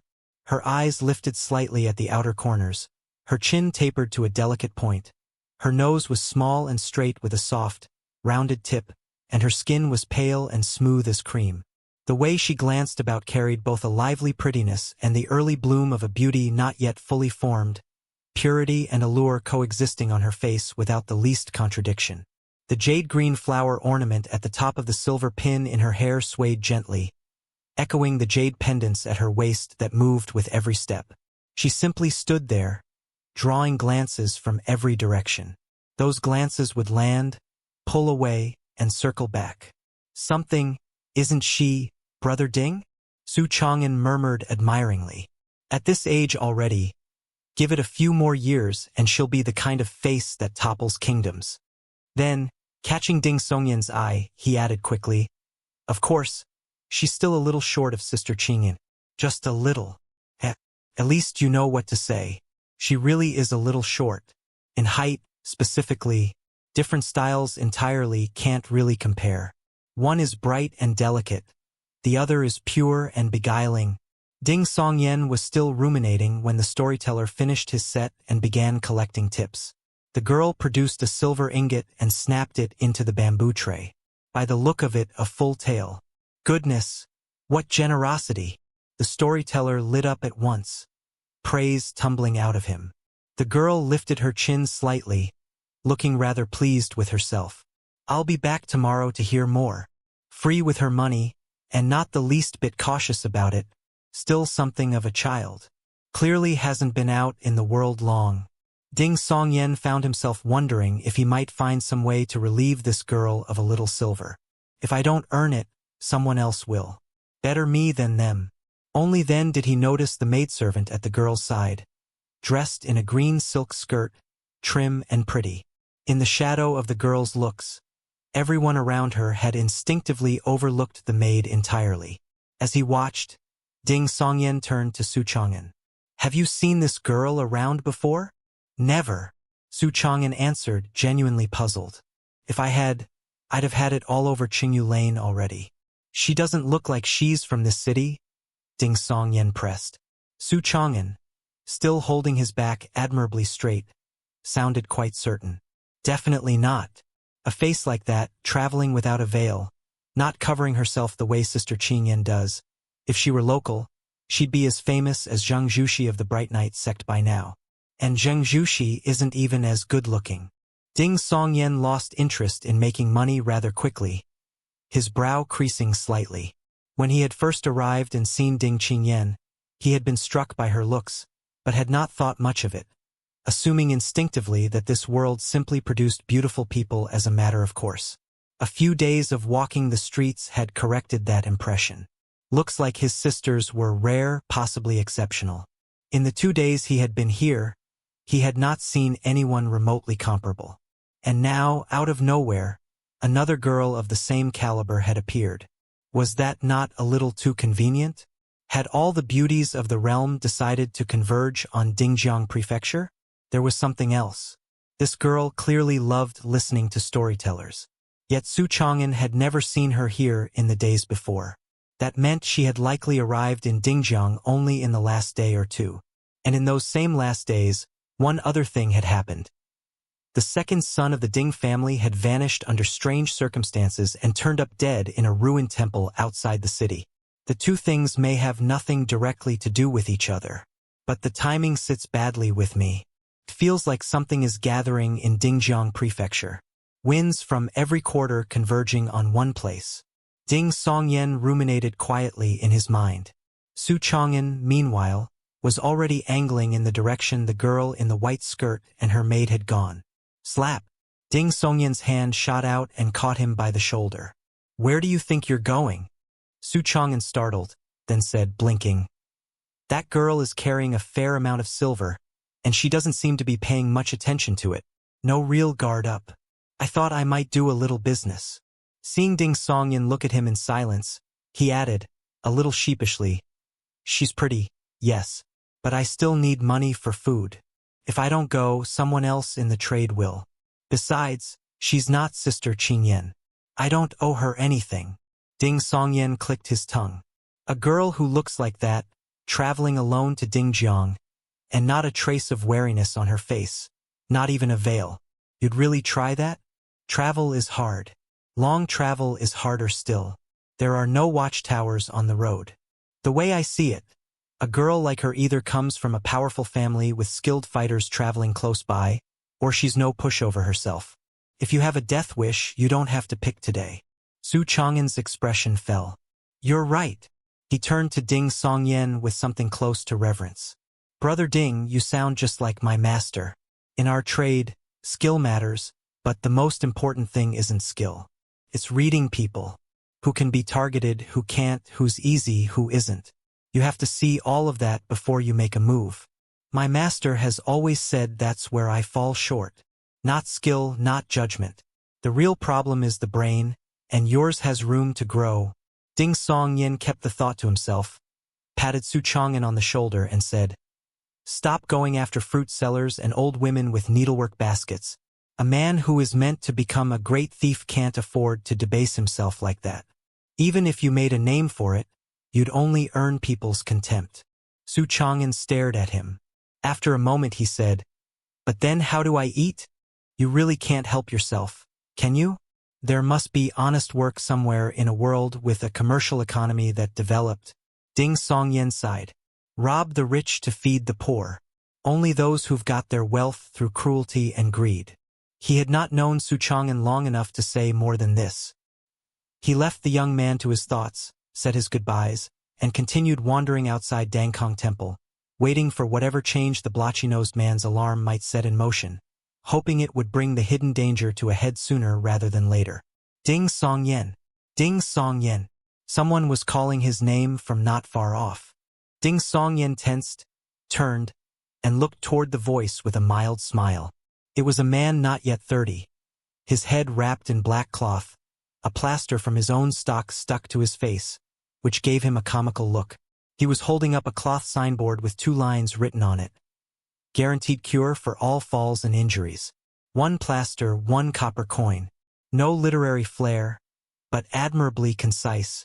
Songyan said nothing and waited for the man to state his purpose. The plaster-faced man was brimming with excitement. Songyan, how come you're not at your pitch today? He pointed at the empty spot nearby. So that's the stall I got through the Zhen household's connection with the guild. I wonder if it can be sublet for cash. I have no storytelling skills left to speak of, though listening just now I noticed this world's storytellers don't seem to use the elaborate techniques and stock phrases of the tradition I knew before. Clear speech and a coherent story seem to be enough. But my goal is martial arts, not becoming a talking act. Before Songyan could say anything, the plaster seller was already rattling on. A young lady was asking after you just now, like something out of a painting. Oh? Songyan's mind produced an image before he could stop it. Miss! Miss! The plaster seller was already calling out in a loud voice. Songyan's here. In all of Dingjiang Prefecture, his historical accounts are in the top 3 easily. Thanks for the praise. That's the essence of commerce right there. Everyone talking each other up. Sure enough, Songyan found himself looking at the girl in the white skirt again, her maidservant at her side. The girl came over quickly, without the least reserve, her expression bright and eager. Songyan, when are you telling stories today? I want to listen. Songyan blinked. His thoughts moved quickly. He brought his hands together in a cupped fist salute. Miss, I have been unwell these past few days and had intended to rest. But since you wish to listen, I can manage a passage. Not a historical account, I'm afraid, but a saga I have only recently learned. If it is not to your liking, there is no need to leave a tip. Historical accounts were beyond him. Stories, on the other hand, he had an entire world's worth of source material to draw from. His intentions here were clear and simple. He was not after her silver, nor after the girl herself. He only wanted to establish a connection, leave a favorable impression. Given what her family background might be, a little goodwill at the right moment could be worth more than any amount of money. Chapter 8. The Storyteller. The girl in the plain white dress looked at Ding Songyan with a mixture of anticipation and concern. If you are unwell, perhaps you should go home and rest first. I am in no hurry. Her voice was soft and sweet, very pleasant to hear. Ding Songyan laughed. It's nothing serious. I have already been wandering outside Dangkong Temple for over 2 hours. It is only that I'm a bit slow with some brain fog. If I stumble over my words or lose the thread later on, I hope you will forgive me. He was laying the groundwork in advance. He had never told a story in public before and had no idea how it would go. As he said it, a quiet wistfulness came over him. Back in his school days, he had looked down on all of it. The social maneuvering, the careful networking of useful connections. He had believed that intelligence and a thorough grasp of things could solve any problem and earn any success on their own. Then reality had knocked him down and he had put himself back together piece by piece, and now reading people, befriending the right ones, and keeping those relationships alive had become instinct. In the last year or two, with his business successful and his ambitions provisionally satisfied, he had increasingly found himself tired in body and spirit. He was not cut out for business.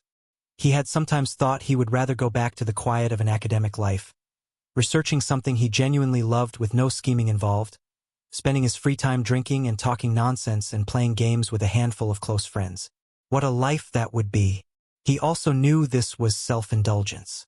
Without a sizable fortune already behind him, research done for love rather than profit would have left him constantly anxious, unable to enjoy any of it. In the middle of these thoughts, Ding Songyan arrived at the empty pitch that was his. No chair, no stool, no props of any kind. He gathered his thoughts and began to consider which story to tell. His gaze passed over the girl in the white dress and her maidservant in the green skirt, and an idea formed. He smiled slightly. Dear listeners, the story I bring you today is the legend of the white snake. Even as the words left his mouth, he was watching the girl, her maidservant, and the plaster seller nearby for any flicker of recognition at the title, to judge whether a similar story already existed in this world. Not that it mattered much either way. He had already laid the groundwork. This was a legend he had only recently learned, not one he had written himself.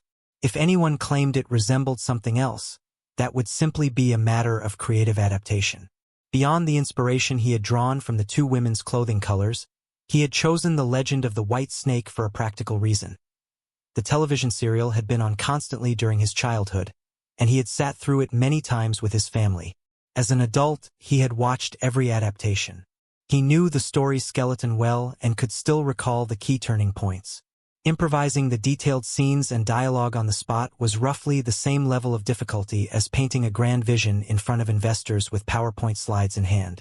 This was also one reason he was not particularly worried about anyone accusing him of borrowing someone else's material. Apart from the key plot points, everything else would have to be invented on the spot. No two versions could come out the same. Seeing the small audience around him register curious expressions, Ding Songyan exhaled quietly. At the very least, the legend of the white snake did not exist in Dingjiang Prefecture. When he had listened to romances and heroic sagas earlier, there had only been stories of celestial maidens descending to the mortal world and falling in love with men, not love and grievance between Yao and humans. The open ground here was relatively quiet. No gong and drum performers nearby. No martial demonstrators calling out for a crowd. This was by design. The market had arranged things so that the quieter, literary trade occupied one section, the loud and physical trade another, with a buffer of middle ground sellers in between, so neither disturbed the other. Standing in the open space, Ding Songyan felt very little of what might be called nerves. It felt, in a strange and disorienting way, exactly like bringing up a projector and opening his slides in front of investors. The familiar composure settled over him, as though he were in another life, one that had been for some time now. Having identified the girl with the upturned eyes and pointed chin as his most promising potential investor, Ding Songyan began slowly. In ancient times, in the southwestern lands, at the foot of Qingqing Mountain, there lived a small white snake. He set the tale in ancient times from the first line, to spare himself any awkward questions later about where Qingqing Mountain or West Lake or Jinshan Temple was. I genuinely don't know. It's all from ancient times. He opened with the story of Su Xian's first incarnation saving the little white snake's life. To fill out the details, having long since forgotten how the television drama had handled it, he stitched in a scene of his own invention. The near-frozen snake had been tucked inside Su Xian's clothing and warmed with body heat. From there, the white snake cultivated in her cave for 1,000 years, finally achieved enlightenment, and took human form.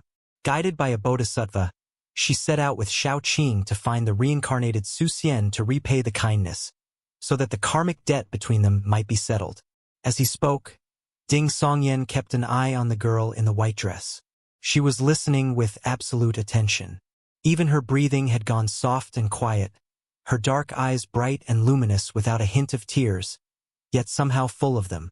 Good reception so far. The potential investor is engaged. Ding Songyan grew more confident. He felt that the shift from the lady by seeking Su Xian merely to repay a kindness to something deeper needed proper scenes to bridge it in order to outline the emotional shift. But he could not remember enough detail, so he quietly folded in a few episodes from his own romantic history. He reworked things he had done for an ex-girlfriend that had genuinely moved her and wove it into the story. First, a chance meeting at West Lake where they sheltered from rain in the same boat. An umbrella was offered and a name exchanged in parting. Then, Lady Bai claimed she had come to Linen to copy Buddhist sutras at a temple in fulfillment of a vow. But, being afraid of actually going herself, she could only excuse herself as unwell. Su Xian, pitying her frailty, went to the temple himself and spent many days copying the sutras on her behalf. And then, after much had passed between them, the two of them, one human and one Yao, both having developed feelings, went to pray at a great tree said to be powerful for matters of the heart. They found each other's eyes at exactly the same moment they looked up. At this point Ding Songyan decided to leave things there.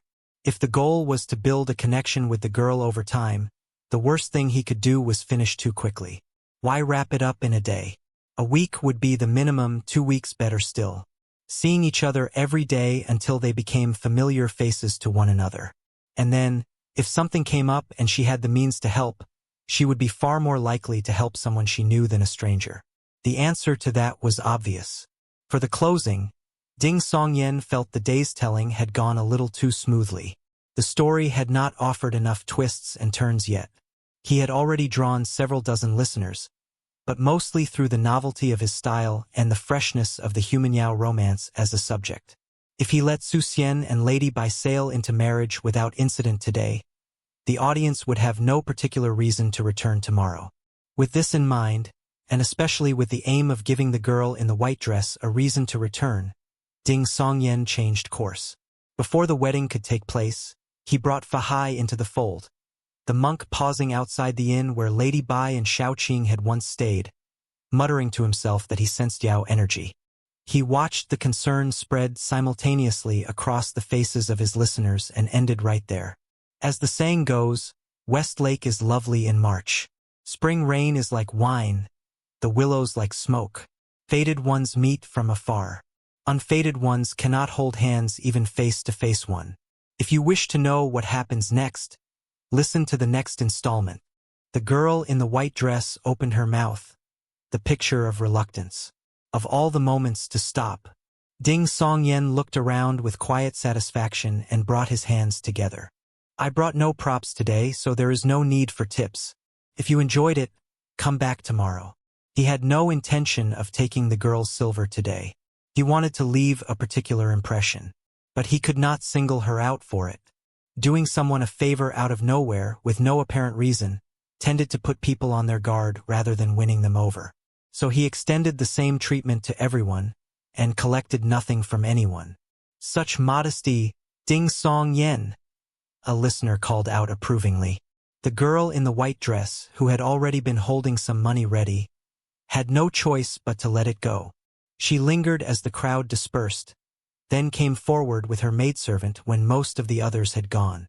Ding Songyan, will that monk called Feiyi find Lady Bai and Xiaoqing? He most certainly will not. If he discovers them this early, how am I supposed to keep making up the story? Let Lady Bai and Su Xian open a pharmacy in peace, love each other and have a child, or let Lady Bai and Xiaoqing use Yao magic to manage their troubles. None of the satisfying moments I need to plant along the way.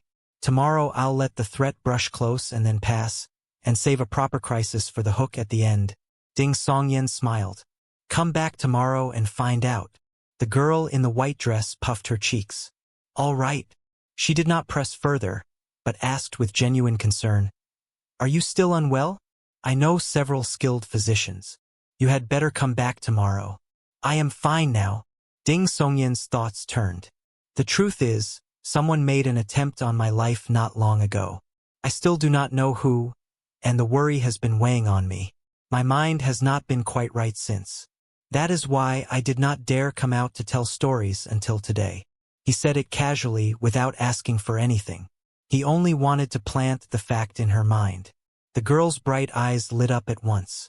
She turned and exchanged a glance with her maidservant. Everything she was thinking was written plainly on her face. Finally, a chance to do something heroic. She cleared her throat and smiled at Ding Songyan. Well, I know a little about fighting. If there is anything I can do to help, you can find me at the Tianyang Hall. Ask for. She stumbled slightly, glanced at her maidservant in the green skirt, and recovered her bright smile. Ask for Xiaoqing. Ding Songyan could barely contain his delight. Many thanks, heroine. I am deeply grateful. The girl's smile bloomed even wider, but not knowing quite what else to say, she waved it off, and as she turned to go I caught an old man selling candied hawthorn skewers nearby. She fished out some copper coins at once, bought 2, and held one out to Ding Songyan. You wouldn't take silver today, but I can't listen for nothing. Half this skewer is yours. It's very sweet. She was already licking her own as she spoke, turning away with satisfaction before Ding Songyan could refuse. She didn't even ask if I like candied hawthorn. Ding Songyan thought with some amusement. He bit one off anyway and chewed.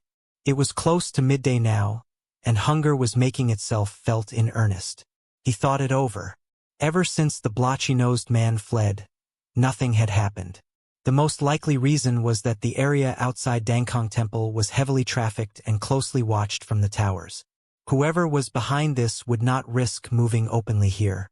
With this in mind, Ding Songyan left Dangkong Temple in the direction of the cheaper food stalls, making his intention obvious, and keeping to the quieter, less-traveled lanes.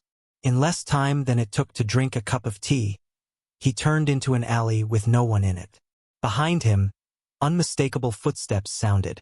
Ding Songyan spun around. The man in the cloth headscarf was there again, the blotchy-nosed man. His face was a mixture of fury and fear. He glared at Ding Songyan. Ding Songyan, why have you come back? Adapted from Crossing Fate, the closing theme of the new legend of Madame White Snake. Chapter 9, Bluff Upon Bluff. Hearing the blotchy-nosed man's challenge, Ding Songyan caught something that did not fit. Why are you angry? There should be no anger. According to his earlier reasoning, this man had seen someone who should be dead walking around alive again. That would explain shock, fear, or unease. But not fury. Surely you don't kill a man and then get angry when his ghost comes back to haunt you? Was my guess wrong? With this doubt forming, Ding Songyan did not answer immediately. He simply watched the man in silence. When you cannot think of a good answer, say nothing. The blotchy-nosed man grew more agitated under the silence. Hallmaster Chun offered you more than enough silver. Why have you come back? You could have waited until things settled down and then quietly sent for your family. Hallmaster Chun. Who? It sounds like someone who had paid the original Ding Songyan to disappear. The previous owner of this body really had gotten mixed up in something. Ding Songyan thought for a moment, then decided to bluff. He gave a cold laugh. If I hadn't come back, I would already be dead with no one to bury me. The blotchy-nosed man blurted out. Hallmaster Chun would never kill you, he wouldn't silence. His voice trailed off, growing quieter with each word, confidence draining visibly away. In the end, he could not finish the thought. He changed the subject with forced bluster, turning the question back on Ding Songyan. If you say Hallmaster Chun tried to harm you, why not report it to the authorities? Ding Songyan, who knew nothing about the actual situation, offered no answer with practiced ease. He only smiled and asked in return, Indeed, why haven't I reported it? The blotchy-nosed man's lips moved. It was a long time before he spoke again. You already survived. Why not take the chance to disappear, change your name, start fresh somewhere far away? Why come back looking for death? Oh, so you also think reporting to the authorities is unlikely? Meaning whatever the original Ding Songyan got involved in cannot be brought into the open, cannot be known by the government or the local orthodox sections. And Hallmaster Chin genuinely might kill to keep it quiet. When I chose not to go to the authorities, it was only because I knew nothing about this world and could only follow my family's advice to seek help from the Jin household. A lucky accident. Ding Songyan weighed his words and gave another cold laugh. I came back because I don't have a coin to my name. Where else would I go? The blotchy-nosed man was nearly speechless. You are able-bodied and you can tell stories. You could find a meal anywhere. Why insist on coming back and dragging everyone down with you? Do you really think Hallmaster Chun won't act again? Are you planning to spend your entire life standing under the watchtowers? Look, Ding Songyan, how about this? I'll scrape together some more silver for you. Just leave Dingjiang Prefecture. Ding Songyan changed the subject, as though a thought had just occurred to him. You saw Hallmaster Chun just now. What did he say? With a matter this serious, the man before him would never have dared act on his own. He would have gone to Hallmaster Chun the instant he had something to report. The blotchy-nosed man's tone took on a threatening edge. Hallmaster Chun already knows you're back. Are you still not going to run? He sent me to see you because he finds your behavior strange. You haven't fled, but you haven't gone to him either. He can't work out what you're up to. I see. Ding Songyan nodded inwardly. Having drawn out this much, he decided it was time to show his hand. Of course my behavior is strange. Someone hit me in the head. I don't remember anything. He touched the side of his head as he spoke. Don't remember anything. The blotchy-nosed man froze. Then you. Ding Songyan gave him a perfectly composed smile. I knew someone had tried to kill me. I couldn't remember who. So I came out to Dangkong Temple to have a look around and see who might be feeling nervous. You. The man pointed at him, caught between shock and fury, unable to form words. He had been played. The timid, spineless Ding Songyan had bluffed the truth out of him. And yet it also explained perfectly what had been puzzling him. If Ding Songyan had powerful backing, he would have gone straight to Hallmaster Chun. If he had no backing at all, he would have fled. Instead, he was simply wandering around outside Dangkong Temple, doing neither. The contradictions had been maddening. Memory loss, trying to piece together what had happened, trying to identify the hidden danger. It was the only explanation that fit. Ding Songyan took the chance to persuade him. Tell me what actually happened. If it truly is dangerous, I'm not above disappearing immediately. But if you don't tell me, I'll go to the authorities. I'll burn myself to the ground if that's what it takes to drag you and Hallmaster Chin down with me. The blotchy-nosed man studied Ding Songyan's face for a long time, then spoke with some reluctance. Fine. I'll make you understand why you can't stay here. Don't make up stories to fool me. I have ways of verifying. Ding Songyan threw out one more bluff, gambling that the man would not believe Ding Songyan's memory was truly a complete blank. The blotchy-nosed man suppressed his anger. What would be the point of lying? You aren't some stranger. You already knew all of this. And once you remember, you certainly won't be telling anyone, because that would only get you killed. Some days ago, you came to me saying you had a copy of the secret classic of mountains and seas to sell. Hallmaster Chin was very interested. He paid you a large sum of silver and told you to leave Dingjiang Prefecture and never speak of it to anyone. Secret classic of mountains and seas? Ding Songyan interrupted. I know the classic of mountains and seas. What is the secret classic of mountains and seas? The blotchy-nosed man looked at him. You don't even remember that? Ding Songyan shook his head, the picture of honest bewilderment. The blotchy-nosed man drew a breath, checked the alley in both directions, and lowered his voice. Every martial art in this world comes from one of two sources. Either it descends from the legacies left behind by the various celestial thearchs or certain lesser gods, or it was derived from the divine beasts and strange creatures described in the classic of mountains and seas. Even the ordinary classic of mountains and seas mentions things like eating this and it cures such and such illness, eating that and you can resist fire or ward off evil.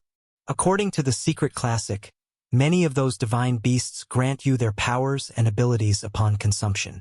You could become a god or immortal.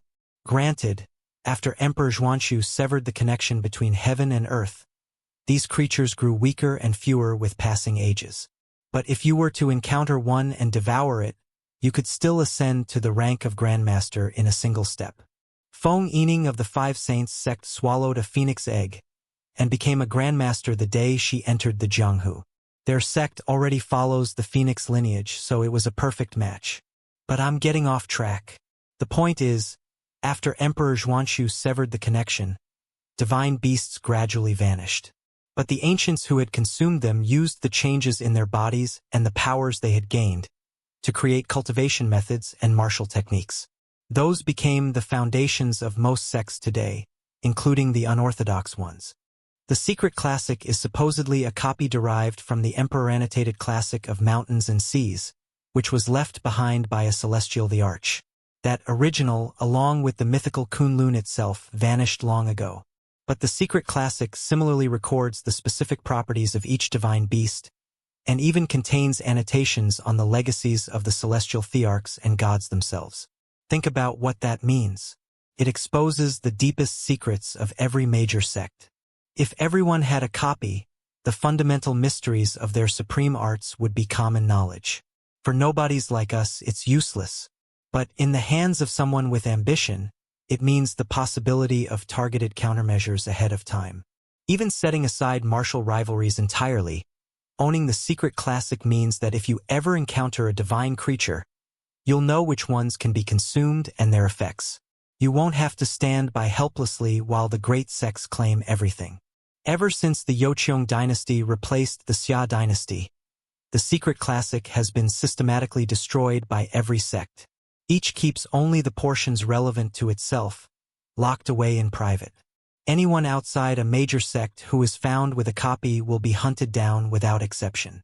They will die. So, Ding Songyan, why haven't you run? So that's how martial arts evolved in this world. Most of it starts with eating divine beasts. No wonder Qingyan said that at higher levels of cultivation, the body begins to manifest physical abnormalities, approaching the form of the corresponding creature. I recall the classic of mountains and seas mentioning the nine-tailed fox. The foxtail Qingyan described must have originated from that. A feeling of sudden clarity washed over Ding Songyan. He asked, puzzled, where did I get a copy of the secret classic of mountains and seas? The Youqiong replacing Xia had to be thousands of years ago. In all that time, the secret classic existed only in fragments held by major sects and imperial vaults. How had one suddenly appeared in the hands of an ordinary storyteller? Surely the original Ding Songyan hadn't dug up some ancient tomb, right? A partner, then? And the one who killed the original Ding Songyan wasn't Hallmaster Chan at all? But the partner. The blotchy-nosed man glared at him. How would I know? You kept your mouth shut no matter how anyone asked. You never said where it came from. To keep word from getting out, Hallmaster Chun had no choice but to send you away from Dingjiang Prefecture. Are you certain the secret classic of mountains and seas was genuine? Ding Songyan asked, thinking it through. The blotchy-nosed man looked blank. Hallmaster Chun said it was real and complete. You wouldn't have had the nerve to deceive him, would you? And who would bother forging something like that? You underestimate con artists. But Hallmaster Chun apparently had a way to verify its authenticity.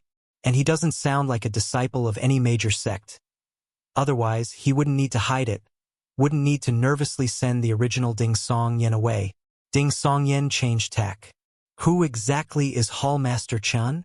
The blotchy-nosed man saw someone pass the mouth of the alley and quickened his words. His name is Chun Yuliang. He's the hallmaster for the small boat gang in Dingjiang Prefecture. His official ranking is Profound Discerned, which is 987. In common terms, 5th rank. Our small boat gang is a reasonably well-known organization in Ningzhou province. We're currently contesting certain river routes with the Four Waters Brotherhood. The Four Waters Brotherhood? Patriarch Zhen of the Zhen household is a Grand Elder of the Four Waters Brotherhood, a famous Grandmaster, so this really does connect back to the Zhen family. Ding Songyan felt he was beginning to see the outline of the matter, but at the same time caught the scent of something far more tangled beneath. Could the original Ding Songyan's possession of the secret classic have been part of a larger scheme all along? I see. Ding Songyan gave a look of resolution. Then I truly shouldn't remain in Dingjiang Prefecture. Go to Hallmaster Chun and ask him to give me a bit more silver. I'll find an opportunity to leave on my own. Until then, I'll stay in the open. He wouldn't dare act under the watchtowers. The blotchy-nosed man visibly relaxed. Good.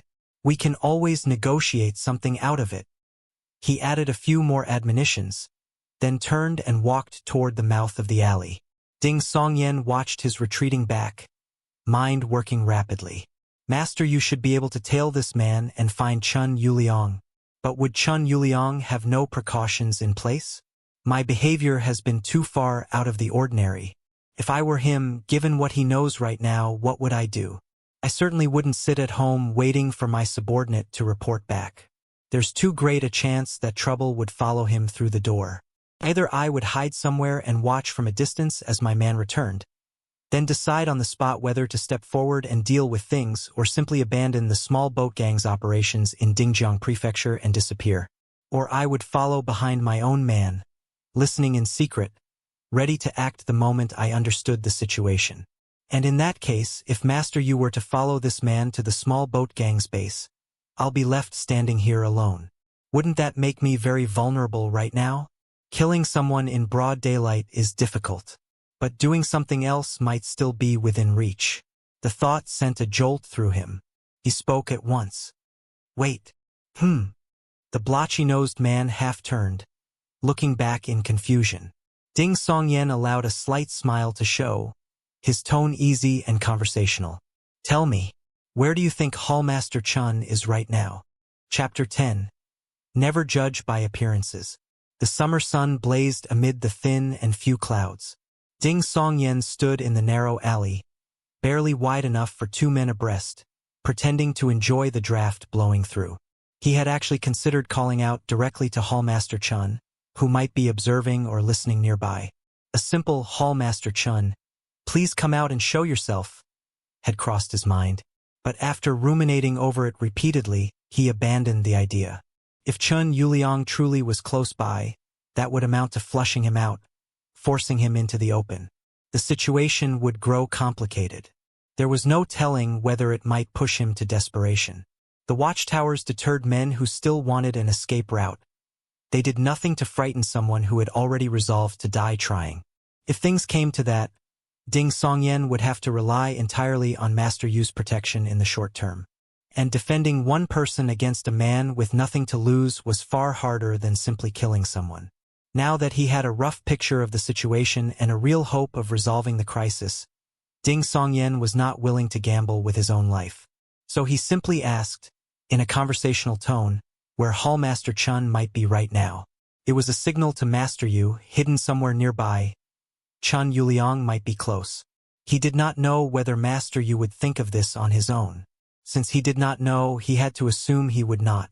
The blotchy-nosed man was baffled by the question. At our small boat gang's headquarters, of course. Ding Songyan tried another angle. What martial art does Hallmaster Chun practice? This, too, was asked on Master Yu's behalf. As a member of a rival gang, Master Yu most likely already knew.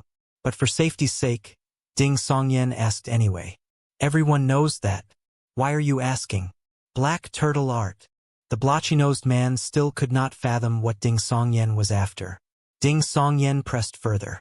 Is Hallmaster Chun skilled at seeing or hearing over great distances? The blotchy-nosed man blinked. Hallmaster Chun can hear faint sounds from 200 feet away. As he said it, realization seemed to dawn on him as well.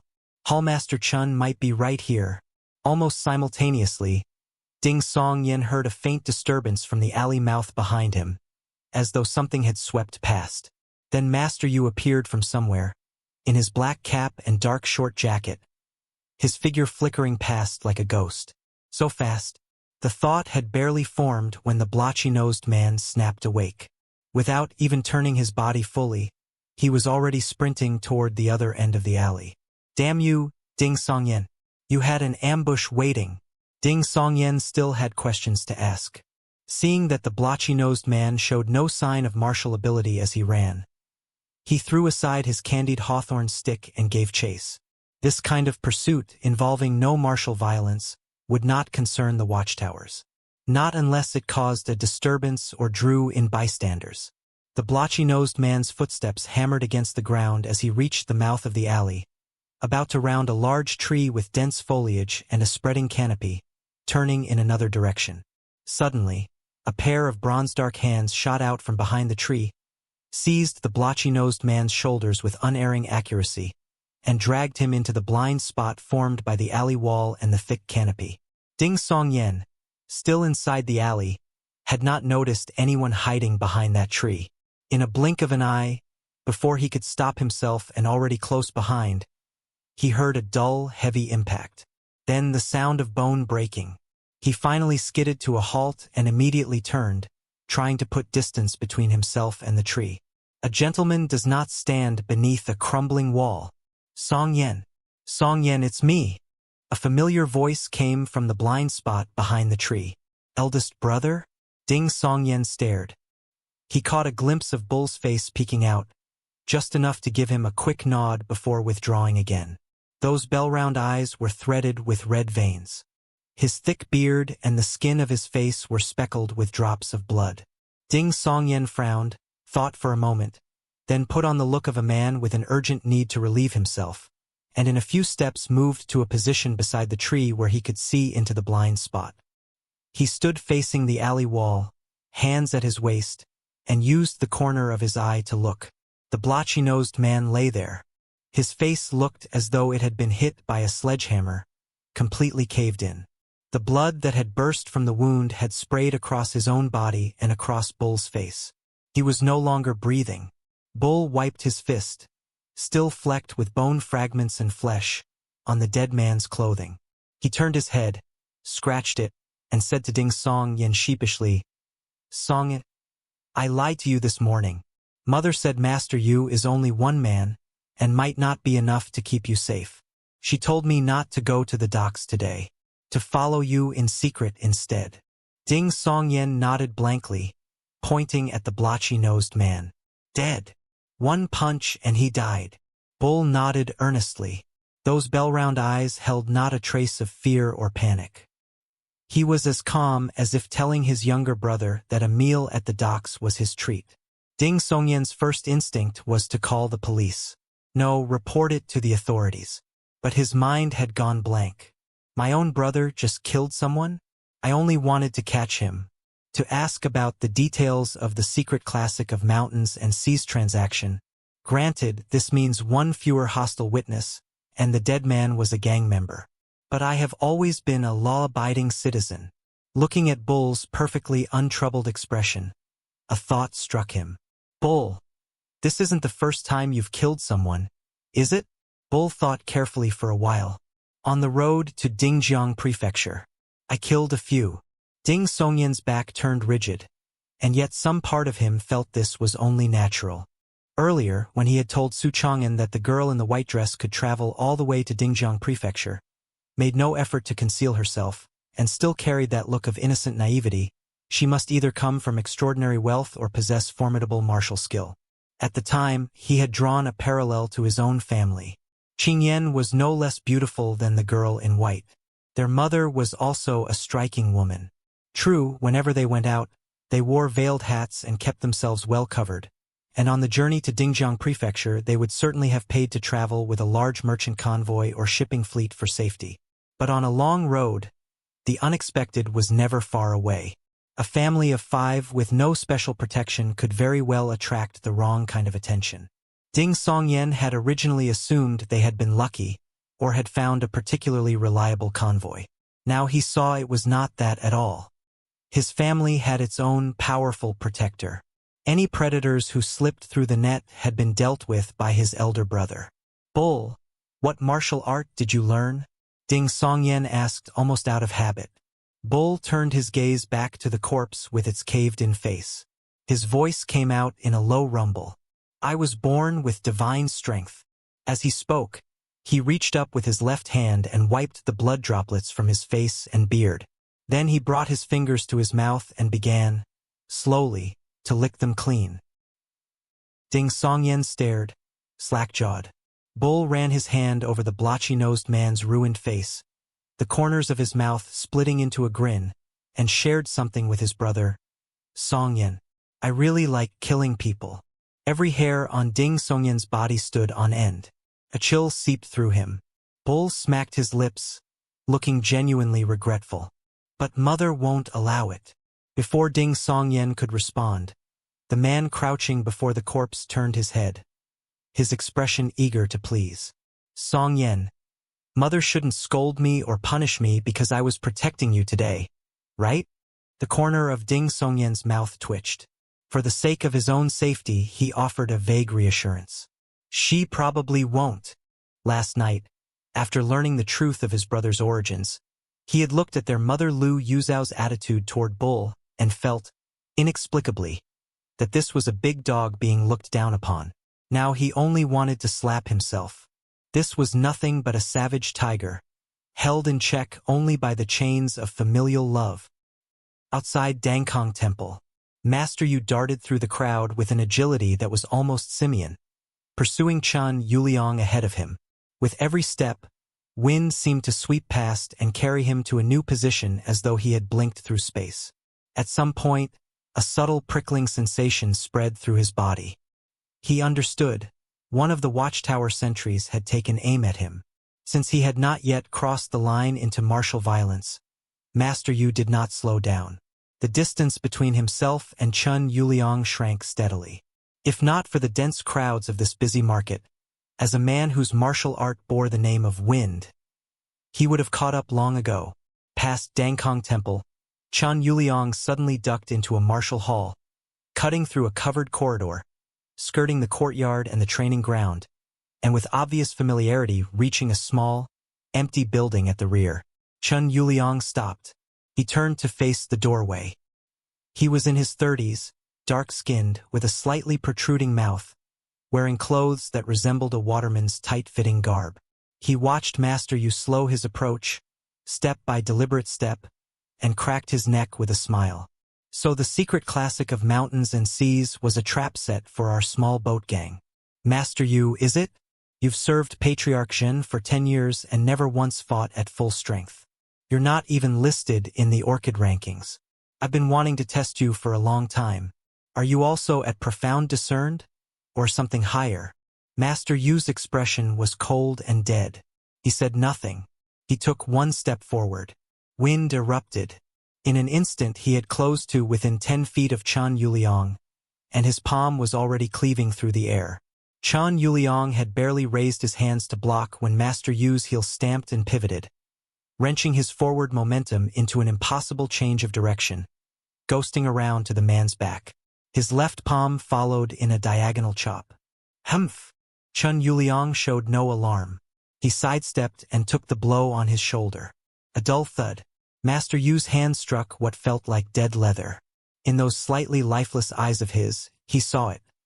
The exposed skin of his enemy seemed to thicken in an instant, patterned with lines like the cracks in a tortoise shell. Thud, thud, thud. In the confined space of the small building, Master Yu moved with barely any restriction. His lower body drifted like duckweed, swaying and spinning in the wind, constantly changing position, driving his upper body to strike from every angle, palms and fists seeking what might be gaps in Chun Yuliang's defense.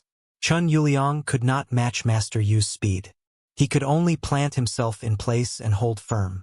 Amid the rapid-fire percussion of blows, Master Yu glided to a new position. His left palm shot out ahead of Chun Yuliang's guard and chopped at the man's neck. Chun Yuliang's neck suddenly gave way, as though layers of leather were parting, swallowing Master Yu's left hand and trapping it there.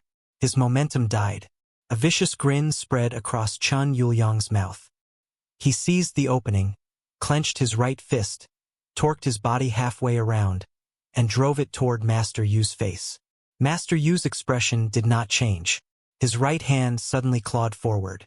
With that motion, the air before him solidified into wind-given substance, gust after gust, raking across Chun Yuliang's face as it twisted toward him like extensions of Master Yu's own fingers.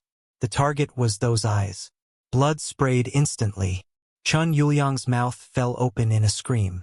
The howling wind that surged forward stuffed the sound back down his throat. His vision had gone completely black. A single phrase flared in his mind. 7 arts of wind seizure.